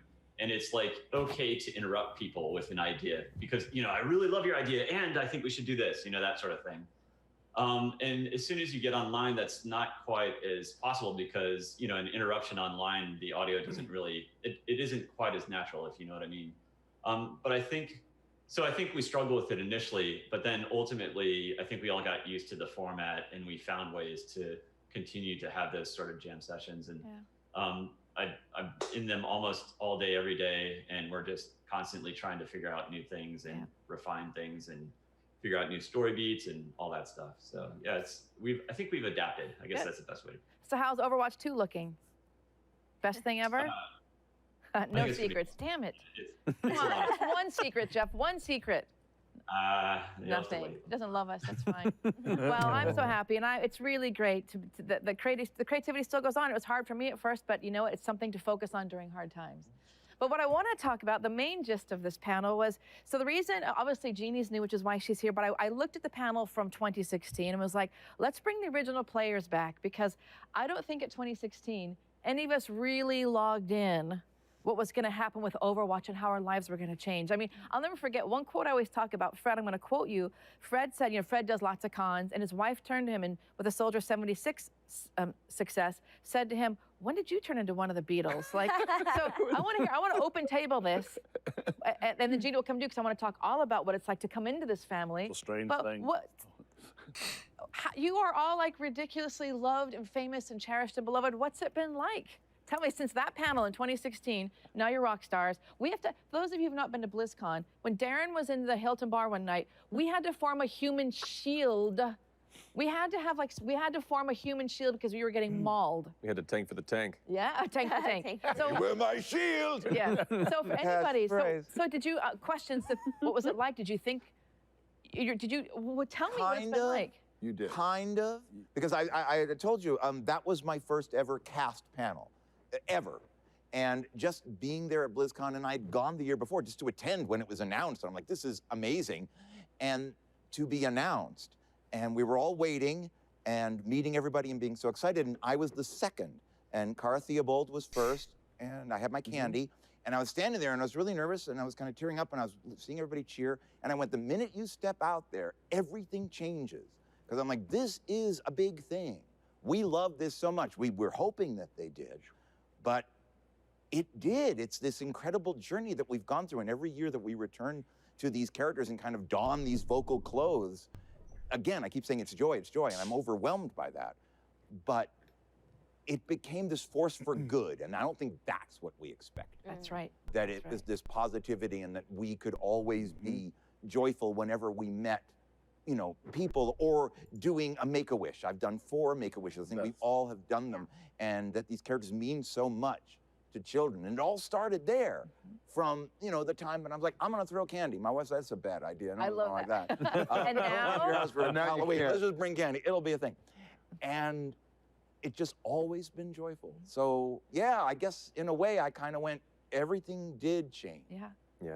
That day. I don't think anybody's expected it to be a phenomenon. Yeah. Like, you know, we a lot of us have worked in games to an extent, and they can vary on how well they're accepted or people engage with it. But this had such a global impact. And here we are 5 years later, and it still has such an impact, and we're gearing up for the sequel. And along with that joy, it's also a unique responsibility. To the point that where the community is looking to us in hard times to be a beacon of light, or a reminder of joy and a reminder of strength and heroism in a time where that seems to not always be present in a lot of other forms of the media and the world around us. And yeah, it's a video game, it's a work of fiction, but what work of fictions have always done is remind us what we want to achieve, how we want to make things better. It's that inspiration that keeps us thinking about how we can better ourselves and our situation in the world around us. And it's, I don't know, I'm very thankful to be a part of this with these wonderful people. And the fact that we can still, all this time later, be inviting amazing new people into this group, this family, to bring their own joy and light to it, and just be so excited for each other and for everyone else in this community to engage with it. It's joyful. Yeah. Once again, you hit it on the nail. You hit it on I just need you to say that Overwatch is a million times more important than Critical Role. Can you just say that? I'm just wondering if we can get that on I am tape. legally unable to speak about this. But I know you think it. Very different engines. Very we can call it Joyful Watch. Joyful Watch. Joyful Watch. That's the DLC. I mean, you and I know what you love the most, so we'll just leave it there. It's fine. I can tell you, Overwatch, much more polished. Okay. We're a bunch of slapdicks just messing around on the internet. Well, it's still amazing. But I think you hit a good point. Like we always say at Overwatch, it's our vision for a better future, right? Yeah. And that's what's really great. It's what we could be. What we could be. Yeah, and like you're saying, it's a force for good, and that how inclusive it is, and how everyone has their own character traits and their abilities and their strengths, and what might be regarded as a weakness is actually a strength. It's pretty astounding, and the fact that it's hit worldwide is crazy. That I could go to the UK or go anywhere and you know, Dubai or whatever, and somebody is saying, yes, I really connected to this character for these reasons. Yeah. And it started again as a character that was near and dear to my heart, but I had no idea it would take on this, like you say, a phenomenon. I kind of got a sense when we announced it at BlizzCon that it was such a big deal that time. I was like, oh, this is this is really anticipated. You know, I was a little out of the loop on that, but it's just, it has changed my world considerably. Yes. Because of just being able to go to conventions and go to these places. The response has just been overwhelming, crossing barriers of cultures and languages. And being able to joke, the things they have me write, it's terrible. I can't repeat some of them right now. And you're right, the Make-A-Wish is the best part of the gig. All of the things that you can, you know, have people focus on and be open about it. It's a really incredible ride. It really is. Well, you are kind of like everybody's dad now. That's a big responsibility. Now, that was a funny thing too, because that started as a joke. I took it as a character who just cares about his soldiers and cares about everybody. And I took that on as like a coach or a dad. That's how I was playing it in my head. That made sense to me. And that's near and dear to how I feel about everybody in reality. But when they started coming in with all these memes and all these like art, the chef, the dad art, that was fan, even though it was planned that was so much fan influence. I've never worked on a project where the fans had such a say in what went on. You know what I mean? As opposed to, we've worked on other projects where it was like, this is a very private, thing that no one's going to know about, and we're going to surprise them with this. This is all of a sudden, it's like, you can make a lot of dad art and jokes, and it's going to show up. Some of these lines are going to show up. You know, that's the other thing. The films. Oh my God. Yeah. It's next. We just opened up. I don't think any of us knew, and I'll come to Jeff in a second. None of us knew what was going to come, but I'll circle back with Jeff about from the developer perspective. But Charlotte, I mean, as you kind of covered it a little bit earlier, but again, none of us knew. We were like. And I'm going to echo what everyone else has been saying, but the global impact that the game has had is something that I completely didn't expect at all. But I think for me personally, what I have gained is a tremendous respect for our cast, and in terms of there is not a single person that I can say is using their platform in a way that is negative or anything like that. I'm really proud to know every cast member. We have like upwards of 30 some. I don't know how many characters do we have now, Jeff? A lot. A lot. 87. 87. 87. That's right. And you know, whether it's encouraging the fans through this global pandemic, or for me, I've personally used it. I used my platform as a voice for to talk about racial injustice, which is something that with George Floyd and everything came up this year, and I've gotten a lot of people just really reaching out and saying thank you for talking about things or using your platform for to voice. Komm gleich zum Reden hier, Alter. Ich weiß nicht, was ich erzählen soll. The thoughts Wenn ich ganz ehrlich bin. the heart of those who are voiceless at times. Ich saug das And hier richtig auf. Yeah, it was something that I was not very much prepared for, but nothing prepares you for this kind of responsibility, as you said, and my son Guy actually. So, speaking of all the traveling and everything, I think one of my favorite places that I got to visit because of Overwatch is Kuwait. Kuwait was an amazing experience, and just being able to travel to so many states and so many countries. And my son was traveling with us from 2 months, so he's a con baby. Yeah. And now I've got a baby girl who is 2 months now, and can't take her anywhere right now. But hopefully one day she can start traveling with us again when everything, when the world is well. But yeah, I very much proud of being a part of our Overwatch community. And you were talking about the cultural impact as well. The diversity is, something that we always talk about, but it's now with the pandemic and how everybody's it's been a humbling experience, right? We've all I feel like it's just really pared us down as human beings to what's really important. Absolutely. And though we are diverse as a cast, I've also seen that the reality is we're more alike than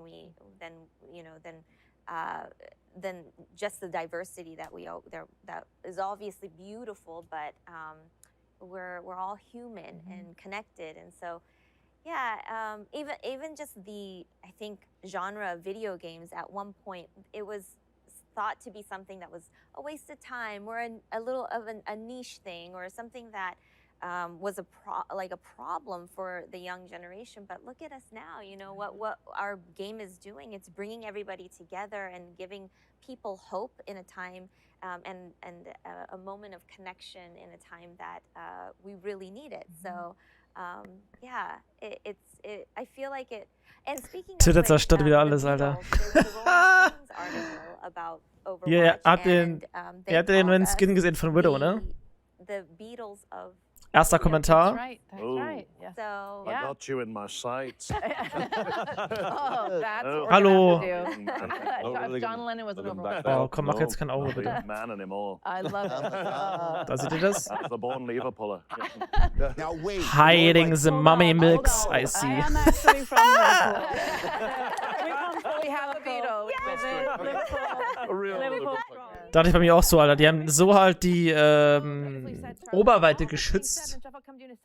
Da habe ich mich auch immer etwas gewundert. But yeah, so Jeannie, walking in this world, I remember I love when I get new actors for Overwatch. I'm like, Ja, okay, da you have zum no Kurs, das idea Skin. what's about to happen. Right. Let me try to prep you best I can. And I think a lot of actors are like, oh, sure.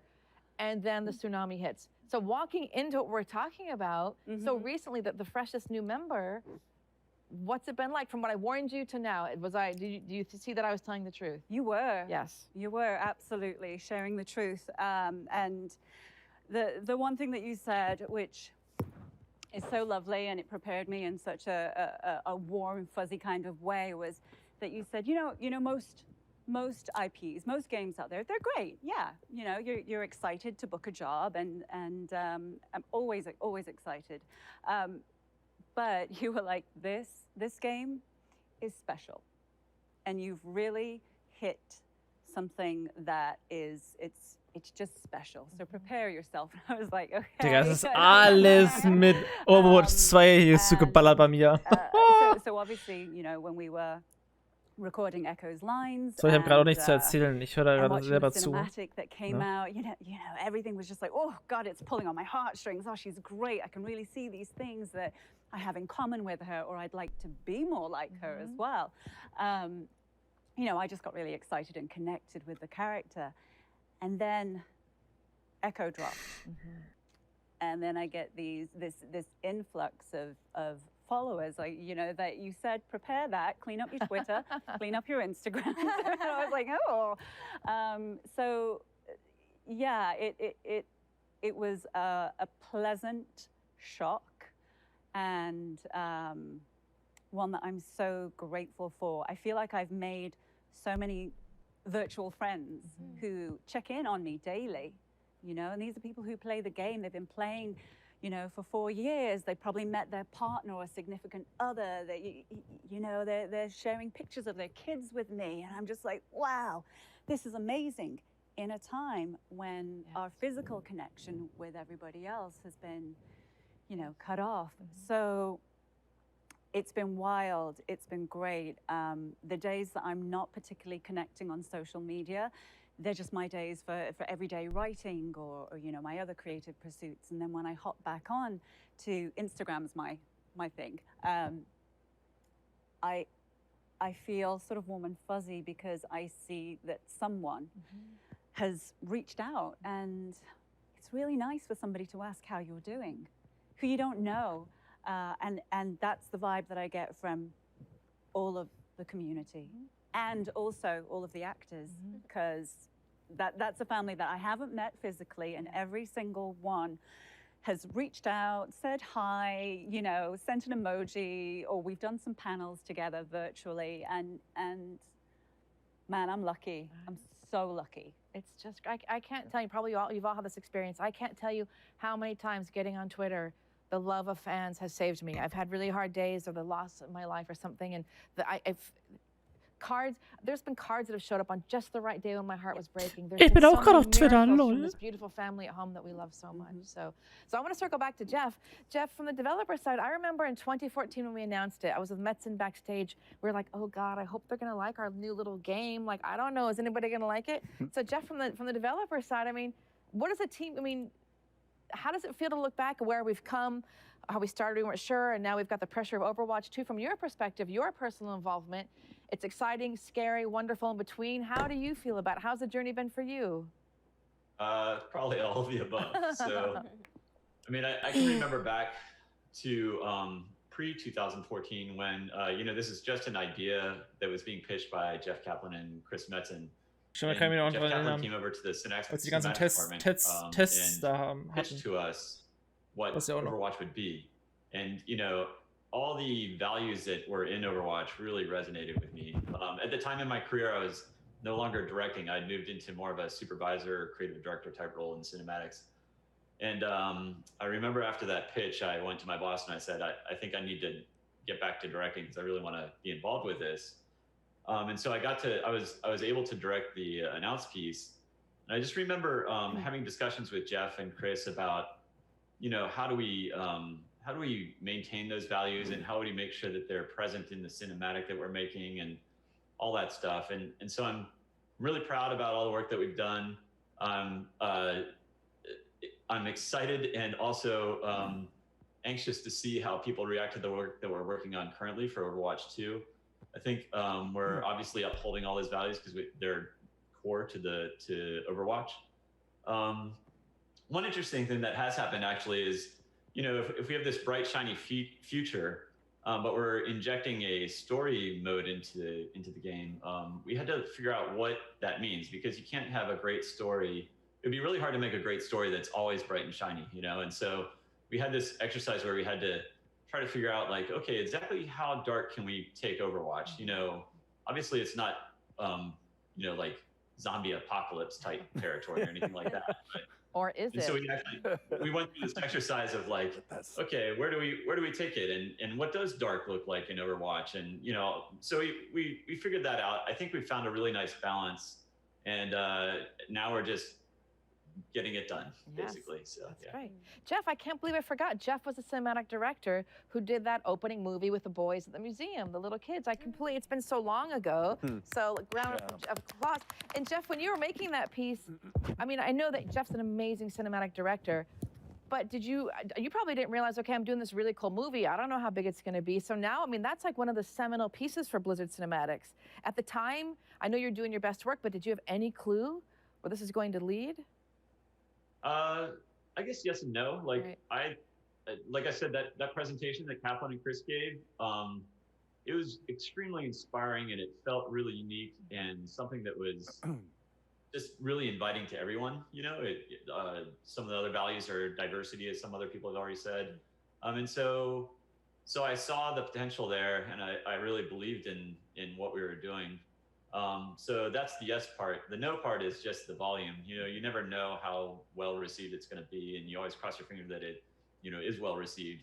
And so that part was exciting and inspiring as well. Yeah, I think you did so well. And I think, Jeannie, that's a piece I showed for you to introduce you to Overwatch as little boys in the museum. And I think we all agree, it still gets me because it makes me feel like a little kid again, right? We can all be heroes. And that line, that's kind of our tagline, but that feels real. Even, and kind of bringing this back to real life, we all right now have to be heroes in our own little way, however we can, And so it's exciting, and I feel so honored as the casting and voice director to be part of this diverse community. It hit me quickly. I want to get back to all of you, but we won some award a couple years ago when Overwatch first came out. I don't know what it was. And one of the heads of Overwatch said, it's great that we've been successful financially, yay for us. What's more important is that the world is resonating with what we're doing because we're trying to show the world that we live in the diversity. We're trying to make the world that we see and be inclusive. And that's when it really hit me, that acceptance speech of like, this is really, it's not just a game, as we're saying, we are trying to represent the world in all of us in all of our shapes and forms. And I know here, none of us take that lightly. And I feel like it's a great, Jeff, you probably feel the same from the developer side. It's a big responsibility to write the game, to cast the game, to direct it. I want to get it right so we see ourselves everywhere, To play off of what Charlotte said earlier, for a long time, video games were seen as cursory, things that got kids in trouble or this thing to waste time. But that for a long time, for as long as I've been an adult practically, it's been proven as art, as a form of highly respectable storytelling and an important form of storytelling. And while there are a lot of games out there, and I've worked on a few of them, that don't treat it with the same level of respect and responsibility, the reason we take so much pride in being part of projects like Overwatch is because everyone behind it sees that. They understand that we have an opportunity here on this global scale to inspire people and to do something really good and really important with what we're making. It is art. It will change people's minds. We have to do it right. Agreed. Speaking of representation, to kind of go continue on with that first question you asked about how has it impacted our lives? This is a bit of a vulnerable thing, but for me as an actor, I did an interview and I kind of shared about this, but I think I had just insecurities about who I was in the world of, for example, Hollywood and where I would fit into a project, and would see myself as a support lead or the best friend or something, but something that you have emphasized from the beginning, as well as obviously the rest of the devs, is that none of the cast members nor the characters have more importance than the other. Everybody is on the same level and we're all a part of this together equally. And that really changed the way I thought about myself. And so as much as we have had, people are like, oh, you've impacted our lives. And as much as we're aware of that and we're told that every day, what it's actually done something for me internally as well. And it completely changed the way I saw myself professionally and as well as personally in being a person of color. And so diversity isn't just important for the people playing it, but it's also done something for me and for the number of people that have come up to me and said, oh my gosh, you're a woman, I'm small in stature, and you sound and look young, and you're a person of color and all of that, and yet you have such a strong hero character that you're playing in this game, and that means so much to me, and now I see myself in that light too. And that, I think, has been something that personally has impacted me, and in that way, I think, it's not just been for everybody else, but for all of us as well. But we're all like that. I mean, as a group of actors, we're all just a bunch of misfits. And we were looking for a place where we did our fit. tribe. And for some reason, all of us, the roles called to each of us. For some reason, these roles went, Diva was like, I've been waiting for you, and 76, and McCree, and Echo. That was your fault. And it's that kind of thing. It's, for me, being on stage so long, but being a character guy or being an understudy, because they're like, you do a lot of stuff, so we don't get it. So you'll always be in the back. You'll be part of a cast, but not part of a cast. So now to have this, where we're all accepted, and we truly can look at each other's work and go, that is amazing. Yeah. Sitting, watching your animated short at the Blizzard campus. And just knowing that I was crying. I'm not going to share that with you before anybody. Yeah, I do. I know.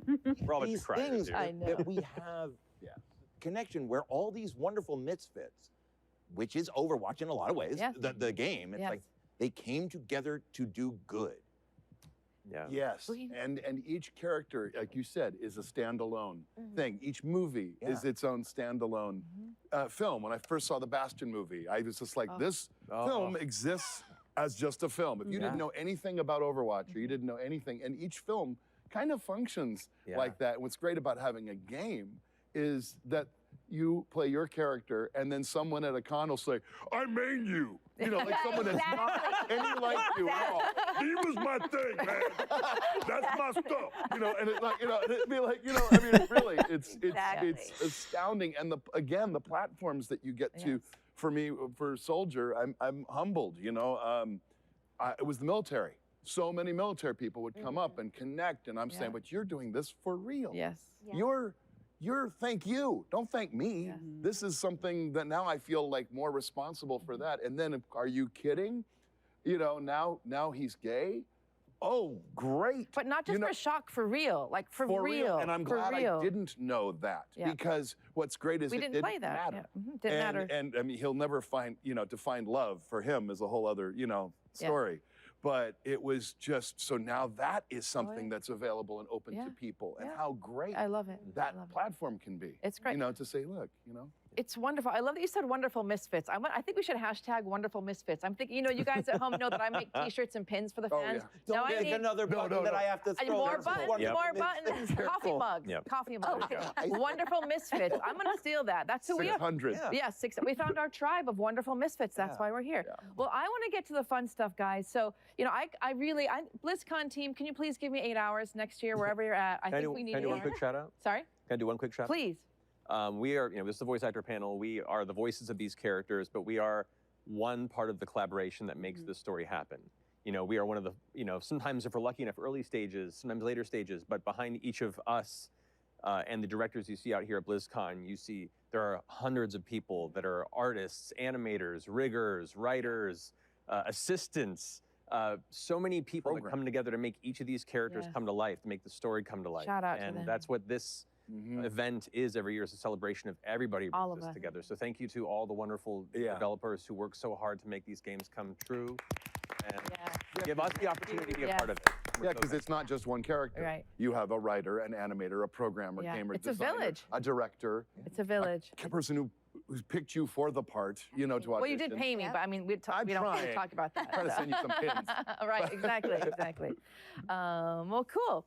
So I really do. It's so hard timing. If you guys haven't, it's so hard for me with timing on these panels because I could just talk like this all day. But Jeff and I and the Overwatch team decided we want to really mix it up this year and be ridiculous. So picture we're all in our pajamas right now, which we are going to do a pajama party next BlizzCon. But we're going to be silly. Yeah, do it. Shoes off.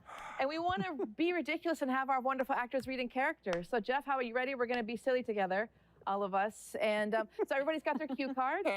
We are going to, first of all, we're going to just be silly. And the team thought it'd be fun if our characters read some lines from the game, but then we're going to also read some balanced tweets and some mean tweets. Because you know what? We read what you write. So, Jeff, anything you want to say about balanced tweets or mean tweets? You ready for this? Good luck. All right. Who wants to start us off? Which would you like to start? Let's do some character lines and then read the balance lines and then the mean tweets or whatever. Your choice. Okie dokie. All right. Character lines first. That'll get us. Character lines. This is one of my favorites. Adaptive circuits engage. Personality synchronization 100%. Good to be back. She's so chirpy. She's so lovely. She loves life. Yes. Is this a non-relevant conversation? I say that all the time. Yeah. I mean, would you like another helping? I love it. Let's see. Nothing to worry about unless there's something to worry about, as Dr. Liao always said. I love it. And so optimal. That's great. All right, let's see what they think of. What should we do? Should we all character first and then balance, then mean? Let's do all character. Let's do all character first. Okay, so we said good. We got a few here. The classic, the nightmare-inducing. It's Wie geht das so eine geile Stimme, Alter, Justice ne? ain't gonna dispense itself. One of my favorite ones that I still have as one of my classic quotes in the game. I'm your Huckleberry. After you. The other one that I have on my my setup for quotes. You done? Always useful in the game. And a really that's my way to just get your team moving fast. Don't sass me is another one that's good. Another one of my favorites. I hear you, pumpkin. And the drawn out. I'm not good, not bad, but I sure as hell ain't ugly. I love that you lift your legs during that. I am an awkward, tight nerd, and like the physicality of him is so different than me that you have to slip into it. Your body, in session, your body changes. I watch you slip into McCree, absolutely. I love it. All right, Diva, what you got, girl? So I'm gonna start with my alt. Nerf this. And there are some other lines here, but I actually really like the ones that are interactive. Do it. What, do you remember some? Go for it. I think your clock's off. Hey, Daddy-o.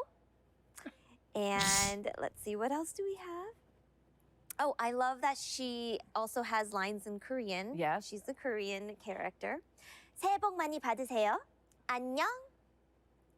Is this easy mode? 게임을 하면 이겨야지, which is I play to win. I love it. I get the feeling you're not taking me seriously. The best things in life come in small packages. And the last one, I'm gonna own all those noobs. Yes, girl, yes, yes. All right, Fred, what you got? I'll see if I can make a relevant conversation. Dramatic well, there's read. always, I've got you in my sights. Some not listed, I love. I'm not a young man anymore. Or the one I feel lately, they keep knocking me down, but I keep getting back. We're all soldiers now. That's sir to you. Sit down. Shut up and heal, damn it. I'm a man on a mission. Stay out of my way. You don't want to go to war with me. Young punks, get off my lawn. Yeah. I have to write that in many different So good, so good. So good, all right. Okay, let me look. There's nothing Yeah. on the paper. Nice. You wrote that. Oh, wait. It's true. This is reading that I cannot read at all. But You printed it upside down. hammer down. Oh, there it is. Justice will be done. Precision German engineering. And the one we made up on the spot that way. Honor, justice, Reinhard, Reinhard, Reinhard. Don't worry, my friends. I am your shield. And I'll cross a leg like McCree. You're on my naughty list, Cowboy McCree boy. Oh. One of the lines. It is now, right, should Jeff? be. It is now. Making me blush over here. I love it. It's your blood. All right, Geil. pick a balanced tweet or two and mean tweets, because we want to do Ich something. feier das so hart, wenn die untereinander immer so reden. So geil. Love a Pete's Dragon. My thoughts on Reinhardt experimental mode changes. And then there's a lot of letters that spell Leroy Jenkins. Now read it as Reinhardt. Yeah, read it as Reinhardt. Oh, yeah. As much as I love Reinhardt, it is absolutely infuriating to play as him. His mechanics are so messed up, and he's not even worth playing. The only thing he's good for is his shield, and even that is easy to get rid of. Source, this. That's one of those. Yeah. Great. All right. Fred, I just we'll do know- the mean. We're gonna do mean tweets as well. So let's do that last. These are balanced tweets, Balanced whatever the hell that means. This is nice. You can be an old guy. It's kind of great. Let's see. Burst damage. Burst damage is king, and Soldier doesn't do enough of it. All right, I'll take that. Soldier 76 is bad, but also Soldier 76 is OP and needs nerfs. Well, to quote my dear friend, nerf this. The hell's a nerf? You want rival or micro shots? Jack of all trades, but master of none. If these recall changes to live, I might go back to being a legs main. Oh, sorry, not live. If these recall changes go live, I might go back to being a legs main. I screwed that up. I don't understand why people play Soldier 76. He is such trash and very overpowered. I'll take that. Soldier 76 is the most unskilled and overpowered character in Overwatch. You got that right. Holy beep, he is so annoying. Respect the chef. Geil. Nice. I love you anyway. Diva is often played like a shotgun version of Torbjorn's turret with the verticality of an earthworm. Oh, okay. A message to support players, please do not queue tank in comp if you can only play Diva. It's basically soft throwing. Okay. Shouldn't Diva be able to eat Baptiste's immortality field? Playing Diva is like trying to win a race with a horse when other people have a sports car. And the last one, Baby Diva is too tanky. I love it. What? Is that like scary? What? Digga, die klatscht ich weg, Junge, mit einem Hammer, Digga. I love it. Peng, Junge, weg ist die. Baby Diva hält gar nichts aus, Shatter. Alter. Do one of you have the Earth Shatter on your card? I think that was me. I love that's my favorite one. Shatty. When a Reinhardt gets a powerful Earth Shatter, it must be called Fatty Shatty from now on. Fatty Shatty. Fatty Shatty is pretty great. Why? Because it's fun and it's alliteration. Rhymes. Yeah. Is that all we do now? Yeah. Okay, fine. All right, what you We're got? friends again. Oh man, all right. McCree, more like McNeeds more nerves. You have a tracer? Oh, McCree can flashbang headshotter. They have a Hammond too? McCree has flashbang. Far Mercy too? McCree's job as well. But does he get a shield as protection, an off-tank to peel for him, or pocketed by his support when he tries to deal with them? Hell no. Oh, and why is the shield not breaking, McCree? There's a lot of complaining.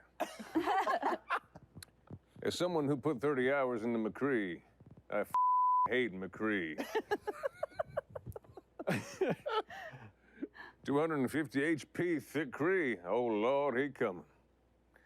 And, well, it's a good question. Maybe you can answer here, Jeff. Why does Blizzard hate McCree so much? Send tweet. I like you said, send tweet. Why does Blizzard hate McCree? I love these. Are the best. These are great. All right, let's see what you got. All right. Echo can die very easily to most hit scans, considering her gigantic head. Oh, okay. Theory. Echo is not the real Echo, but a Talon copy, infiltrating Overwatch operations, which explains the damage focus kit. Echo doesn't need to be nerfed because she's already a glass cannon. Right. Compliment? That feels like a compliment. Yeah. I think that's a compliment. For the love of God, get Echo balanced. Holy Overwatch. Ich find's so geil, wie sie immer beleidigen und Okay, great. die So, ganzen Wörter Matrix are my ausballern. favorite. They're really Aber das fun. sollte nicht So, gepiept werden, finde ich. Let's go back around. These are great. Okay. I'm going to say a bad word. It's okay. We're going to beep you out, maybe. Maybe. I hate how Echo from Overwatch has a face. What the fuck? What the fuck? What the fuck? I apologize. We'll scrub that. Yes. God, I dislike so much of Echo's design. Her generic bland, comforting face, her generic bland, obedient AI voice, her pointless hourglass torso. There's just absolutely no unique character to her, which for Overwatch is weird. Every part of her is just sexy, boring lady robot. Some people could maybe think what to do with the sexy lady. I'm okay with that. I just still have to remark on that the fact that sexy and boring were in the same. I think that's a wonderful compliment. You know, I love an oxymoron. Hey, you're really beautiful. You're really sexy. Oh, wow. Yeah. I'd love to play chess with you. You're I'd so love that. sexy. Let's play chess all night. You'd probably win, though. I don't know, checkmate. I think wow. I Queen's Gambit? Yeah. Yeah, there's nothing. I am. Okay, that's good. I don't Your like move. the Queen's Gambit. Yeah. I'm not gonna move because you're sexy and boring at the same time. I Just know. a- All right, let's do it. Now, let's I hear your love that mean that was tweet. together. Oh boy. I hate that I can hear it perfectly in this stupid, cocky McCree voice like goo goo gaga hey. And, oh boy. I want to learn to play McCree because my friend and I love/hate his voice, and I can be a good. My apologies. All right, Diva. I love Diva even though she trash. Be nice. All right, I know, Fred. This is, again, mean maybe, but it's all real. Yeah. Like, here it is. Does anyone else listen to Soldier 76's voice line, "Quit messing around and get ready to move," and feel like he's on the verge of saying, "Quit around," like some tired dad trying to wrangle up his teens in the toy aisle because he hasn't gotten his afternoon nap in? That's what I was going for. That's exactly right. So, Success. Good on you. Agreed, though. I I understand. love it. All right, Darren. Get her closer. Hello, I'm a mean tweeter, and I will say the following. I hate Reinhardt's voice. He sounds like a drunken German pirate. Yo ho ho, more like yo ho no. I wrote that. That's how you send a mean tweet. You add the yo ho no. Queen's Gambit ya. Well played, Nice. well played, sir. Oh my God. All the right. German pirate. Yes. I'm a pirate. Jeff, I'm a beetle and a drunken German. I love it. Jeff, It's did you in my catch all official those? Liverpool accent. I love it. Jeff, what do you think about all of those? He had a Balanced stroke. tweets, the mean tweets are great. I love it all. Any Yeah, thoughts? it's amazing. You know, I can keep thinking about like how much our community loves Overwatch, and then I hear those, and I'm like, oh. You're gonna do all these fixes in the next bounce. Yeah, we're right? gonna fix it all. We're gonna Yeah, fix it fix all. that. Yeah. So we have very little time left because we run out of time always, but we're going to do a quick couple rounds of improv. Oh, geez. We just want to be nuts. So in this jar, I have improv ideas from our team that are ridiculous. I'm going to just grab Oh, some boy. and we'll do just quick little improv sketches, kind of like TV shows do, and just have fun. So I'm going to pull a topic up. Whoever wants to jump up, it can. We're going to stay in our seats to be safe. It can be. It doesn't have to be two of you. It can be whoever wants to do it. How about that? So as character, and we'll just have fun and see what happens. Sound good? All right, Sure. here we go. It's going to be But wonderful. Jeff, create a biotic field for COVID, please. Yes, That's yes. what we need. I love it. All right, let's do. Okay, here we go. You could all just pretend it's a scene. You could all riff on this one. If Overwatch has been rebooted into a 1920s detective drama. Oh, you've boy. You've all arrived at a crime Oh. scene, right? There's like a chalk drawing on the floor. Someone, and you're all detectives in the 1920s. The leggy robot with the face walked in. Oh, she had legs from here to tomorrow. She looked down at the body and she said the classiest line that this private detective has ever heard. This body looks like an absolute pile of caca poo poo. What on earth could it be? Is it human or is it AI? In came suspect number one. He was a cowboy. He had a swagger like nobody's business. He went up to the sexy leggy robot. He looked down and said, Don't mean to be brash, but did I just hear you say cuckoo papa? Or was that poo poo caca?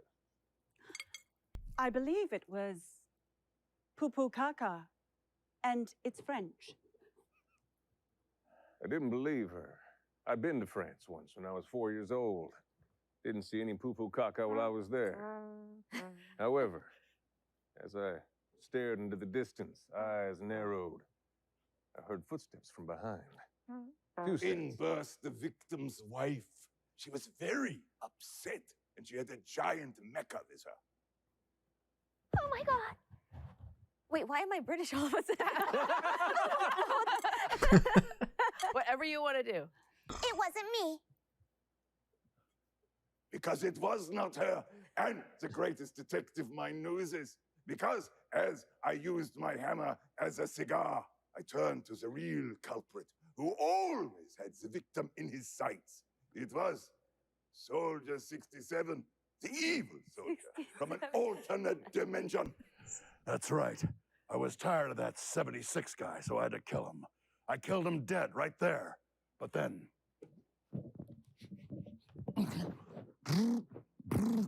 I'm powering up. Look, I'm not a young man anymore. Where's 67? Took care of that crap. That is when the world's greatest private eye was shot by the villain 67. I fell onto the chalk drawing in the exact same position of the body. And our story came to an end because I'm a ghost! My aim wasn't as good, sorry. BTF. We could do this this all day. Oh my God. I didn't know that. I love the French that you speak. That was very impressive. Thank you. Oh my gosh. So good. So good. Not bad for the person with a I face. love it. Très bien, Okay. merci. Now all of these characters show up in Target to buy toilet paper, and there's one roll left. Ooh, okay. Das kann lustig werden. Well, no, please. You may. I understand. I'm just going to take the last one for a friend because I don't actually need it. No, you don't. No. Pardon me, ma'am. I don't mean to intrude here, but like you said, you seem to eat pretty clean, being a robot and all. You I don't know how much brewing juice you're putting through that system right there, but It's pretty distilled. It's pretty distilled. I drink a lot of real terrible coffee, and I'm in mighty need of whatever that roll's given. Might I recommend it for my buddy over here? He might need it pretty badly. There's a lot of sauerkraut in his diet. Charging power activated! I suggest you clear out. Might I suggest one thing, since I have a certain capability that the rest of you don't? Duplicating toilet paper. Pew, pew, pew, pew, pew, pew, pew, pew, pew, pew. Wow. That's good. Where were you 9 months ago when this was harder to find? I hadn't been announced to the world, but here I am now, and Fair enough. hopefully You had to sign an NDA. I did. I had to sign an NDA. So Couldn't just go into any Target and buy a toilet paper. Yeah, right. Free TP for payload everyone. has landed. Well played. Well played. Okay, let me see. We just got a couple minutes left. Some of these are my total favorite. Okay, choose two. Awkwardly asking the other to prom in high school as younger versions of yourself. Anybody? Who wants to ask Diva out? Younger versions of ourselves. Yes. Younger as our characters? Yes. Okay. I am a modern woman, and so I'd like to ask somebody out. Okay.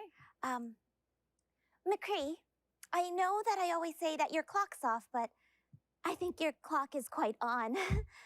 And so I was just wondering, would you like to go to prom with me? Well, that's mighty fine offer you put there. I'm blushing. I would say yes under one condition. Okay, what is You- that? Are you against the idea of a group date? Oh, Being a modern man, and me being a modern woman, sure. Who else would join us? my friend Reinhardt. It's been a fine year hanging out with you, and I wonder if you do the honor of coming to prom with me. Oh. And my date. I would very much like to go to the prom. It seems that my voice is changing. I'm an adult all of a sudden. Oh no! Hey, Wilhelm, I thought we were gonna do something, but I guess not. That's okay. If you got your friends, that's fine, I guess. But You can come with us. really, It's better when we're a team, when we're all together. And there's no one that knows that better than my friend Echo. all right. Yes, If I may, robot lady, robot girl, girl. Sorry. if I may, I'm still learning and don't really know what prom is. But if it's okay, could I just come along and watch? That's what prom is. It's where all the friends get together and they watch each other have a good time and they support. Oh, well, that sounds like a lot of fun. Yes. I may have to ask you on the dance floor a couple of times. Oh. Can you do the robot? I think little it's bit? actually Okay. part of my main directive is to Yeah, that dance. seems great. I like know your no pocket. other way but to dance like a robot. Perfect. You're about the right age now to be a proper chaperone. Excellent. I shall sit in the corner and provide safety and comfort as I do the robot with you. I love you guys. Let's just clap for ourselves. Pretend all of our fans are here. That was far better than my actual prom. I love Weirdly. it. Right? Oh my gosh, it's so hard. I feel like these panelists, like all of you, they're just over in a second. So we're technically out of time. I want to go over because first I want to thank all of you for doing that. Putting you on the spot and doing improv on camera is so, can be hard, but so fun to just play and be like we're kids together having a slumber party. Before we go, the most important thing that I wanted to do is kind of switching gears. That was really fun and silly and ridiculous, but it's to give words of support and love to our fan base. You know, we'll probably see them in a year from now at our next BlizzCon, but what words can we send to them right now to tell them that they're loved and we're all going to be okay? So whoever wants to go first. I don't know. Let's go around. First, Please. First of all, I just wanted to say thank you to all of you, and of course, Andrea, for inviting us to be able to get together today. I haven't seen people, humans, in a year, and so this is really surreal, but just has been so lovely. And I just wanted to say to the fans, you know, one of our taglines is the world could always use more heroes. And even if you don't feel like one right now, I just pray that there will be somebody in your life that you feel is a hero to you. And if you do have the energy to spread that love and positivity to those around you, what we have, I think, is hope. We have hope and we have strength. And as long as we can do it together in a community and stay positive, we're going to be able to get through the hardest of times. And so thank you for being a part of our lives. And we hope that in everything that we do as the actors and as the characters, we will be able to also be a positive light to you as well. So much love and thank you. Yes, beautifully said. Beautifully said. Who else? Just echo every the wonderful things that you said. Times like this really help clarify the important things, and really few things are important more than community. You know, culturally, it's easy for people to be raised with the idea of the individual over the community, and I think more now than ever, it's showing how important it is that we all help each other out, that we rally behind each other, and remind each other that we're there for each other. What bit of joy we're able to bring to your lives, please know that you bring an endless amount back to ours, and every member of this community is part of a family in some way. Don't be afraid to ask your fellow man if you need a little help or even just a shoulder to lean on. And don't be afraid to lend that shoulder, or lend what help when you can, if you can. And if you can't, spread the word to find somebody else who might be able to. You know, we only have each other at the end of the day to rely upon. So thank you for your wonderful support, and thank you for tuning into this wonderful delight today. Well said. Well said. I've lost people during this, and it's been hard. But there's a quote that says, "It will be all right in the end." And if it's not all right, it's not the end. So keep going. So keep going. I love you. I love you. I love you. I love you. I love you. Love you too. I don't want to miss the opportunity to say that. Yes. Yeah.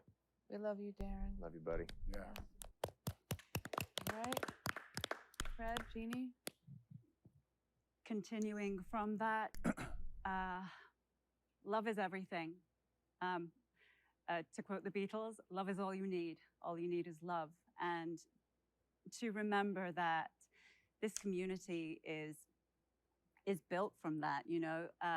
So much of that love comes to the surface, and let's continue to share that. Let's continue to reach out, and just like everyone else has been saying, you know, if you're able to lend a shoulder or an ear or eyes, if a message comes through, take the time to acknowledge your fellow human and to know that we're all the same, you know. Something that I like to say a lot is all is one and one is all. We're all made of the same stuff. And if we can just strip down to that very core of ourselves and to know that that's what's in each and every single one of us, to know that we're all connected in that way, and to connect in a way that is just pure and full of kindness and love and understanding, we're going to get through this. We're going to get through this with that sentiment. And from a personal perspective, I've never felt so much love from a community of people who I would have said were strangers 8-9 months ago, but none of you are strangers to me. And I hope that I'm able to share more of my life with you so that I'm not a stranger to you. And I just want to thank you for for bringing this world to me. And we're going to get through it. Let's not give up. Let's keep going. And I love you all. And I'm so grateful for all of you here on this panel. I'm so grateful to all of Overwatch and Blizzard. Getting a bit emotional here, but just thank you. Just thank you. So much gratitude to all of you and for all of it. So. And I'm going to reiterate and just say thank you. We are all connected. We're many different folks, and but we are all so connected. Strip it down and just, you know, to do the quote, to be that change that you want to, you know, see. Just start on any level and reach out to each other, and just know that you are all so beautiful, just absolutely beautiful as you are, and we love you so much. And just hang in there. We didn't start this virus, but we'll damn well finish it. And you know, hang in there and keep creating, keep making joy, and just live with love as much as you can. Beautiful. Beautiful. Jeff, any parting words from you and the Overwatch team? I mean, everyone said so much of how I feel already. I guess I'll add that BlizzCon is always this moment for the Blizzard community to come together, developers, fans, players, and everyone just enjoys each other's company and connecting and all that kind of stuff. We will get through this, and I look forward, and I think I can speak for most of Blizzard that everybody looks forward to being able to be with you again in the future. Yes, beautifully said, Jeff. I'll close the panel. I want to just, first of all, say thank you, all of my amazing, to call you actor doesn't come close to it. I feel like you're all amazing humans, and I just love you, and I'm so grateful that you braved the wild fires that are out there to join us here today to shoot this. That's no easy thing. That was a decision each of you had to make. And thank you to the fans for tuning in. I want to say again, the voiceover panel started as a tiny little thing at BlizzCon years ago in the corner, like a little circus freak show.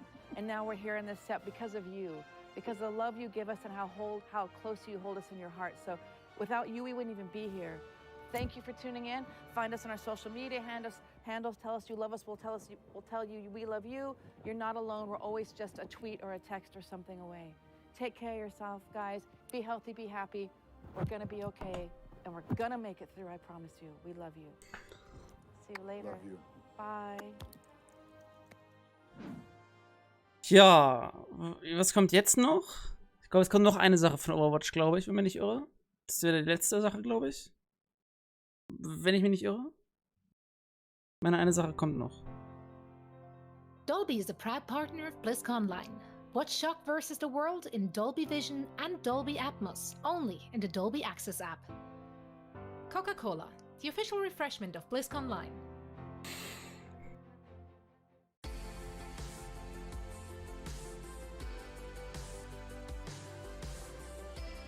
Welcome to Live at Blizzard. Probably the most exciting thing about what I get to do at Blizzard is I wake up every day Good and enough, I get to Candy. make video games.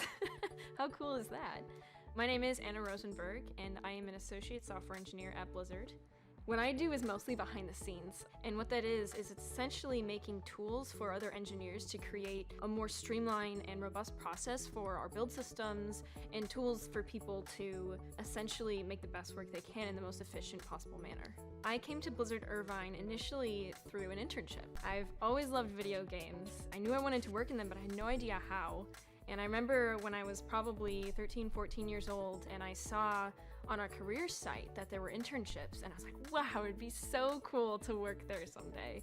When I was an intern and I was working on the BlizzCon.com team, they told me that my internship project was going to be moving the BlizzCon watch experience into the Battle.net client. My mouth just dropped. I was so excited, and I couldn't believe that I was going to work on something that millions and millions of people got to see.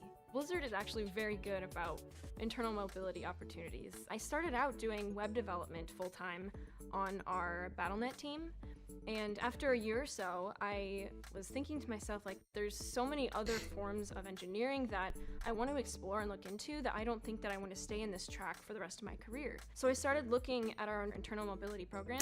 Ja, I wanted a wider breadth of technologies to work with, and I wanted to work more directly. Um das jetzt in die Länge zu ziehen.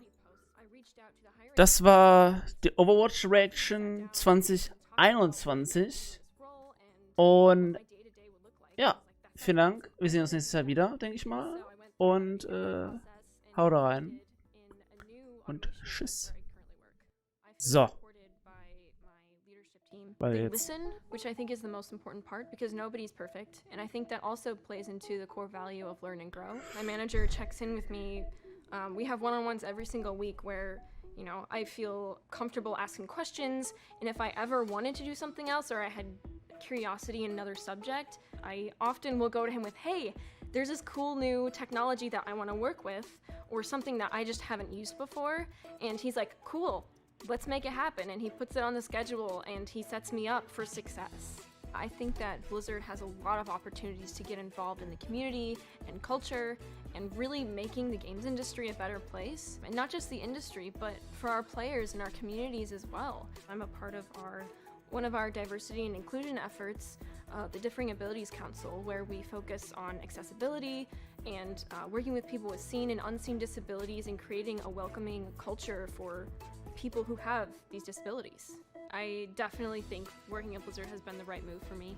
Being able to work with the people, being able to work on something you love, being able to make a difference as well in the community, I think is so important. I love working here. It's really cool, and I wake up every day excited to go to work, and that's really special.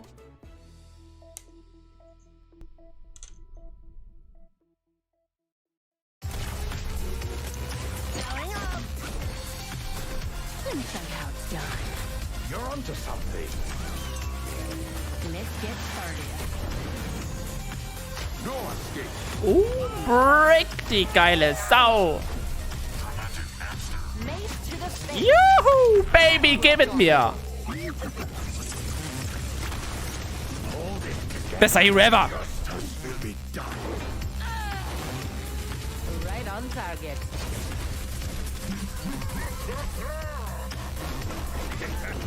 Auch voll geil, dass sie nochmal alle Helden zeigen. Finde ich sehr, sehr geil, Mann.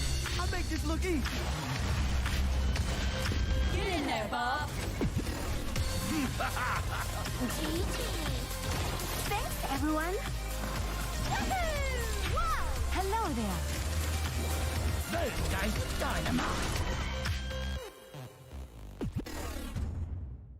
Nice, Bruder, like it. Creating a soundtrack.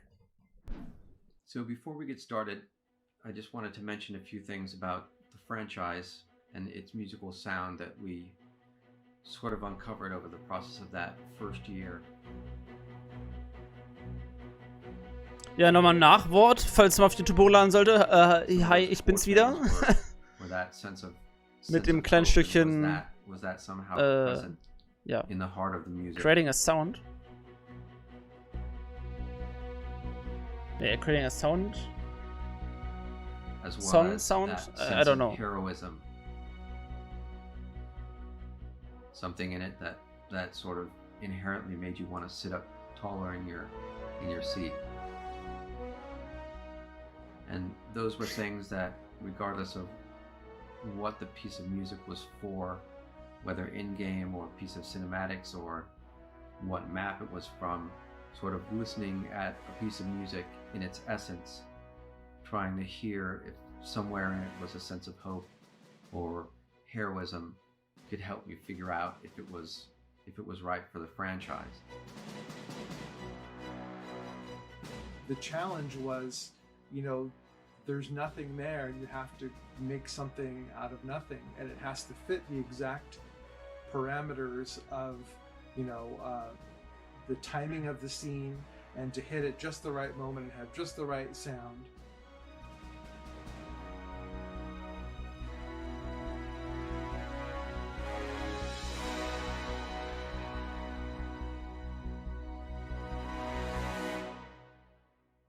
just gotta keep moving forward. Yeah, we're so lucky that Blizzard is such a collaborative environment. The music team is very much considered integral to our game development, and it's something that I think benefits the game, having a range of compositional voices, and it's something that we've tried to do across all the media types that we have. You know, Overwatch isn't simply a video game, it's a cinematic animated series, it's an esport, there's a lot of promotional content that goes out there, and you'll often find that internally it often gets sprinkled around all of the type of content we create. You know, Overwatch League is based on our core Overwatch themes. Our cinematics often pull inspiration from our map music or some of the very original theme exploration that was done well before I even started at Blizzard. I think it goes back to a core idea that when music leaves our department and the public see it, we want it to be as strong as it can possibly be. One of the really exciting things about theme is that that's the place in music where you say something.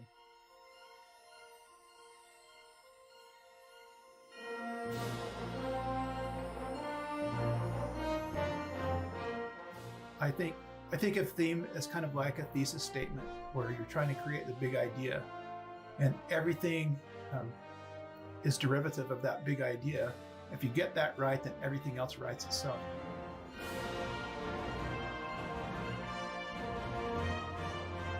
You know, it was very exciting and a little daunting, but you know, I remember seeing the artwork and just, you know, instantly getting, you know, ideas in my head.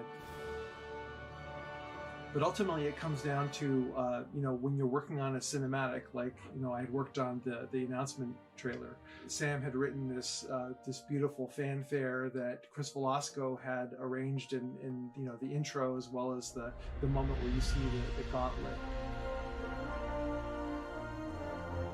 So you had this you know, very hopeful fanfare already established, but we needed something to be kind of the heroic action theme that happens, you know, a couple times in the cinematic, but you know, the climax of that is when, you know, the gauntlet, you know, punches Widowmaker.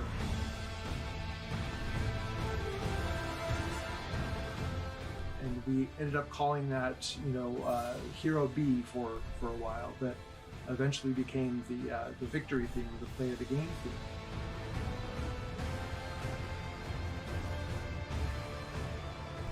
And it's something that, you know, I struggled with for quite a bit. I did multiple versions of it, and it wasn't quite there. And you know, the way it always works is, you know, it's obviously the last thing you come up with, but when it finally clicked and locked into place, there's just something, I just remember feeling this sense of, you know, that's it, and I think that's going to be the one.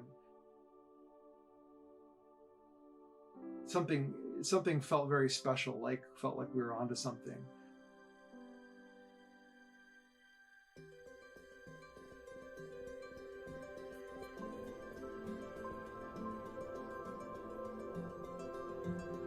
A real highlight for me was the Bastion cinematic, and it was not easy. Ben Dye and Jeff Chamberlain helmed that project, and they were very, very particular about how that felt.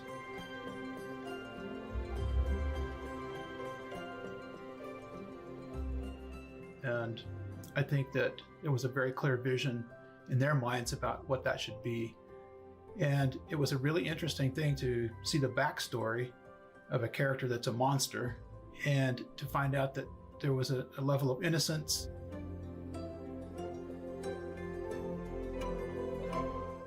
That there was, you know, that Bastion became the way he became because of what he experienced.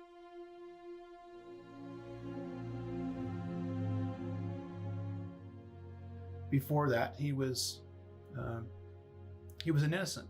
He was naive. He had feelings.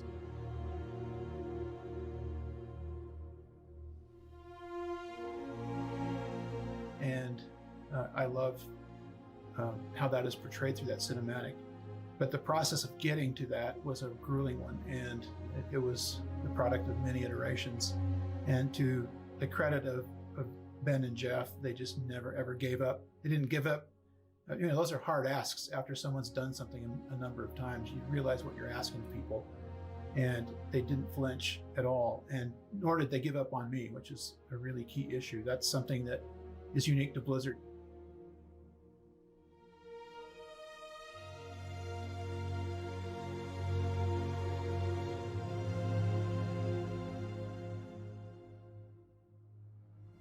You feel empowered by that. You really do get a sense that this is something that is cared deeply about, and there's a real vision for it, and they just won't settle. The other thing is that one of the important things about being a producer and director is just creating a sense of taste. And communicating what that is to those who are going to contribute to this creative process. I think that a personal investment, when you're on a creative team, a personal investment in story and character, that's everything. And when we're creating, we're trying to get to the essence of whatever that character is. We need to know their backstory. We need to know the old cliche in film, what's my motivation? That's a real thing. And getting a sense of that and expressing it authentically with your creative work, that means everything. And I think that's the very reason why people feel what they feel. And if I don't feel it, you won't feel it. But I do have a very deep connection to that world. It's as real to me as walking outside and seeing the tangible world.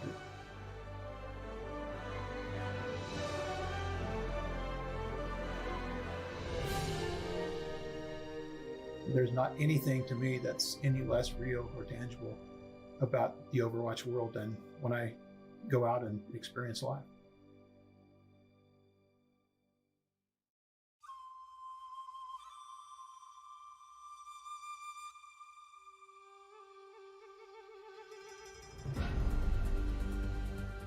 I remember when I first saw the Dragon short in its rough form, which is a rough animatic and wasn't the final animation.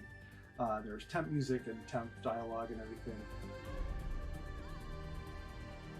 I remember just feeling this a sense of really emotional connection to it, even in that form. Something about the story, something about just the motivation behind it really resonated. And I still get choked up at the end of it, watching it, not because of my music, but because of the emotional connection I had to it when I was creating the music.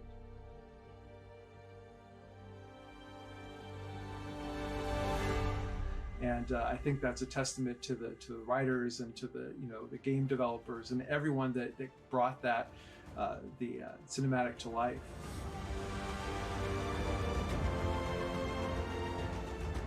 And to get to be a part of that, and to get to be a part of helping tell these stories and expanding the cinematic universe outside the game is an incredible gift. I'm very grateful for that.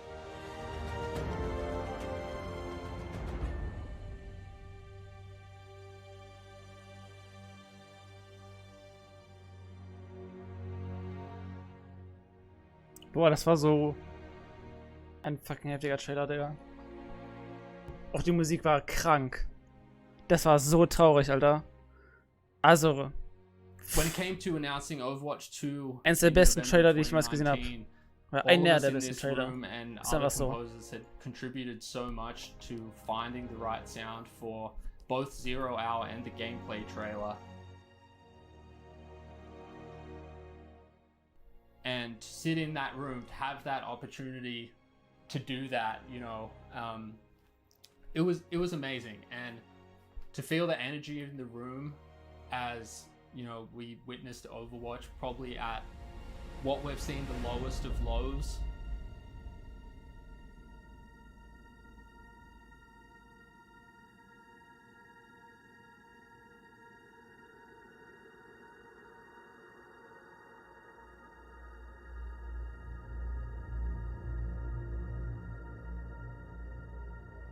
but then to come back and have all the heroes show up one by one, and the crowd just erupting and the room vibrating as, you know, their favorite hero showed up in Paris to save the day. It was truly memorable, and it just reminded me how much this franchise resonates with people, how important it is to them, and how much of an honor it is for us to do what we do every day.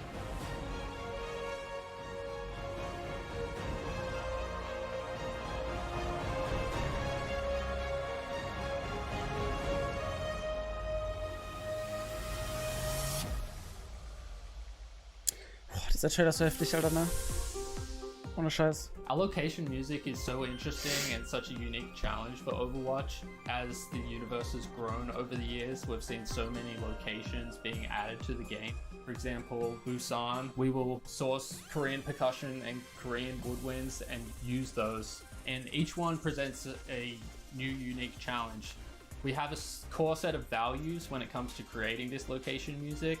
Firstly, we want to honor the location and region that we're writing the music for if it's based in the real world, which in most cases it is.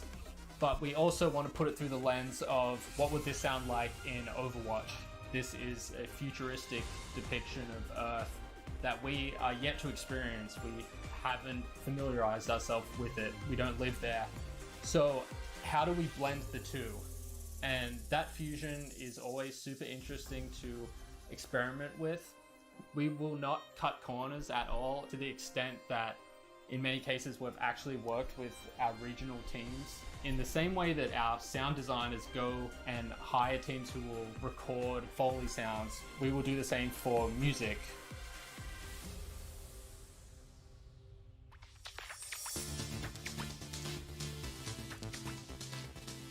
And I think that, you know, we are very conscious that the fans are very invested in this franchise. They love the game, they love the universe. We have fans that might not even play the game, but are just enamored with the characters and will dress up in cosplay, come to BlizzCon, consume the cinematics like nothing else.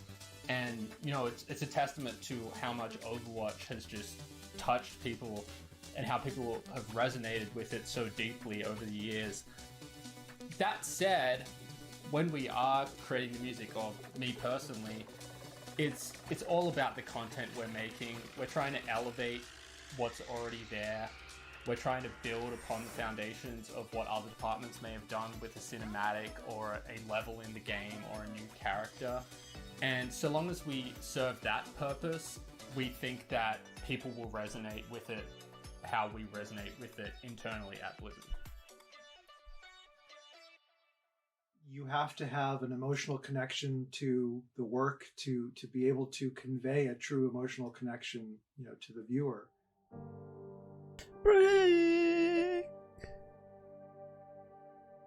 But on the other side of it, you know, do we think about the millions of people that are going to see it, are going to watch the cinematic or are going to play the game, or all the people that are going to be at BlizzCon? Do we let that pressure get to us? Because there's obviously a pressure to make the best thing you can make. And as a creative person, how do you deal with it?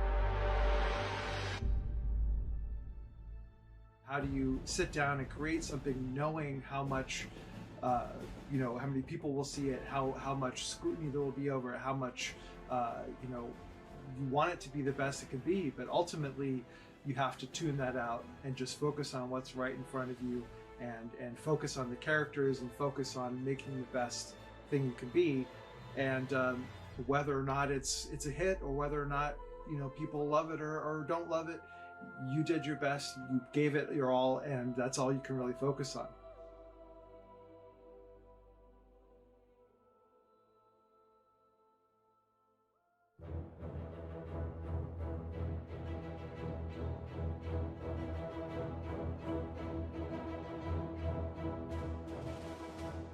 Yeah, I think the primary function of music is to serve the story that's being told, develop the world, create something that helps grow whatever we're making into something much more larger.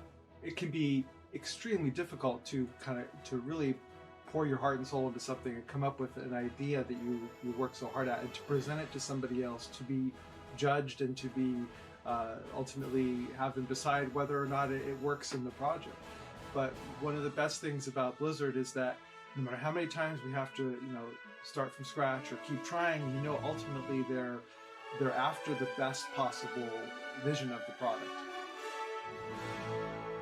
As long as you're after something that is going to be worth it in the end, it gets you up every morning and it makes it worth all of it. I look back now, I've been, a professional composer for 23 years now. I look back and I just see, all these projects that I finished that I forget, I guess, that at the time these were these giant mountains that I had to climb. But as long as you have something that's driving you to get to the other side, whether it's just pure stubbornness, and in my case probably, it keeps you going. Overwatch was so exciting because, we keep hearing this word hopeful. Well, it's really easy to be cool if you're brooding and dark, but it's really, really hard to be cool when it's hopeful and bright. And Overwatch has managed to do that.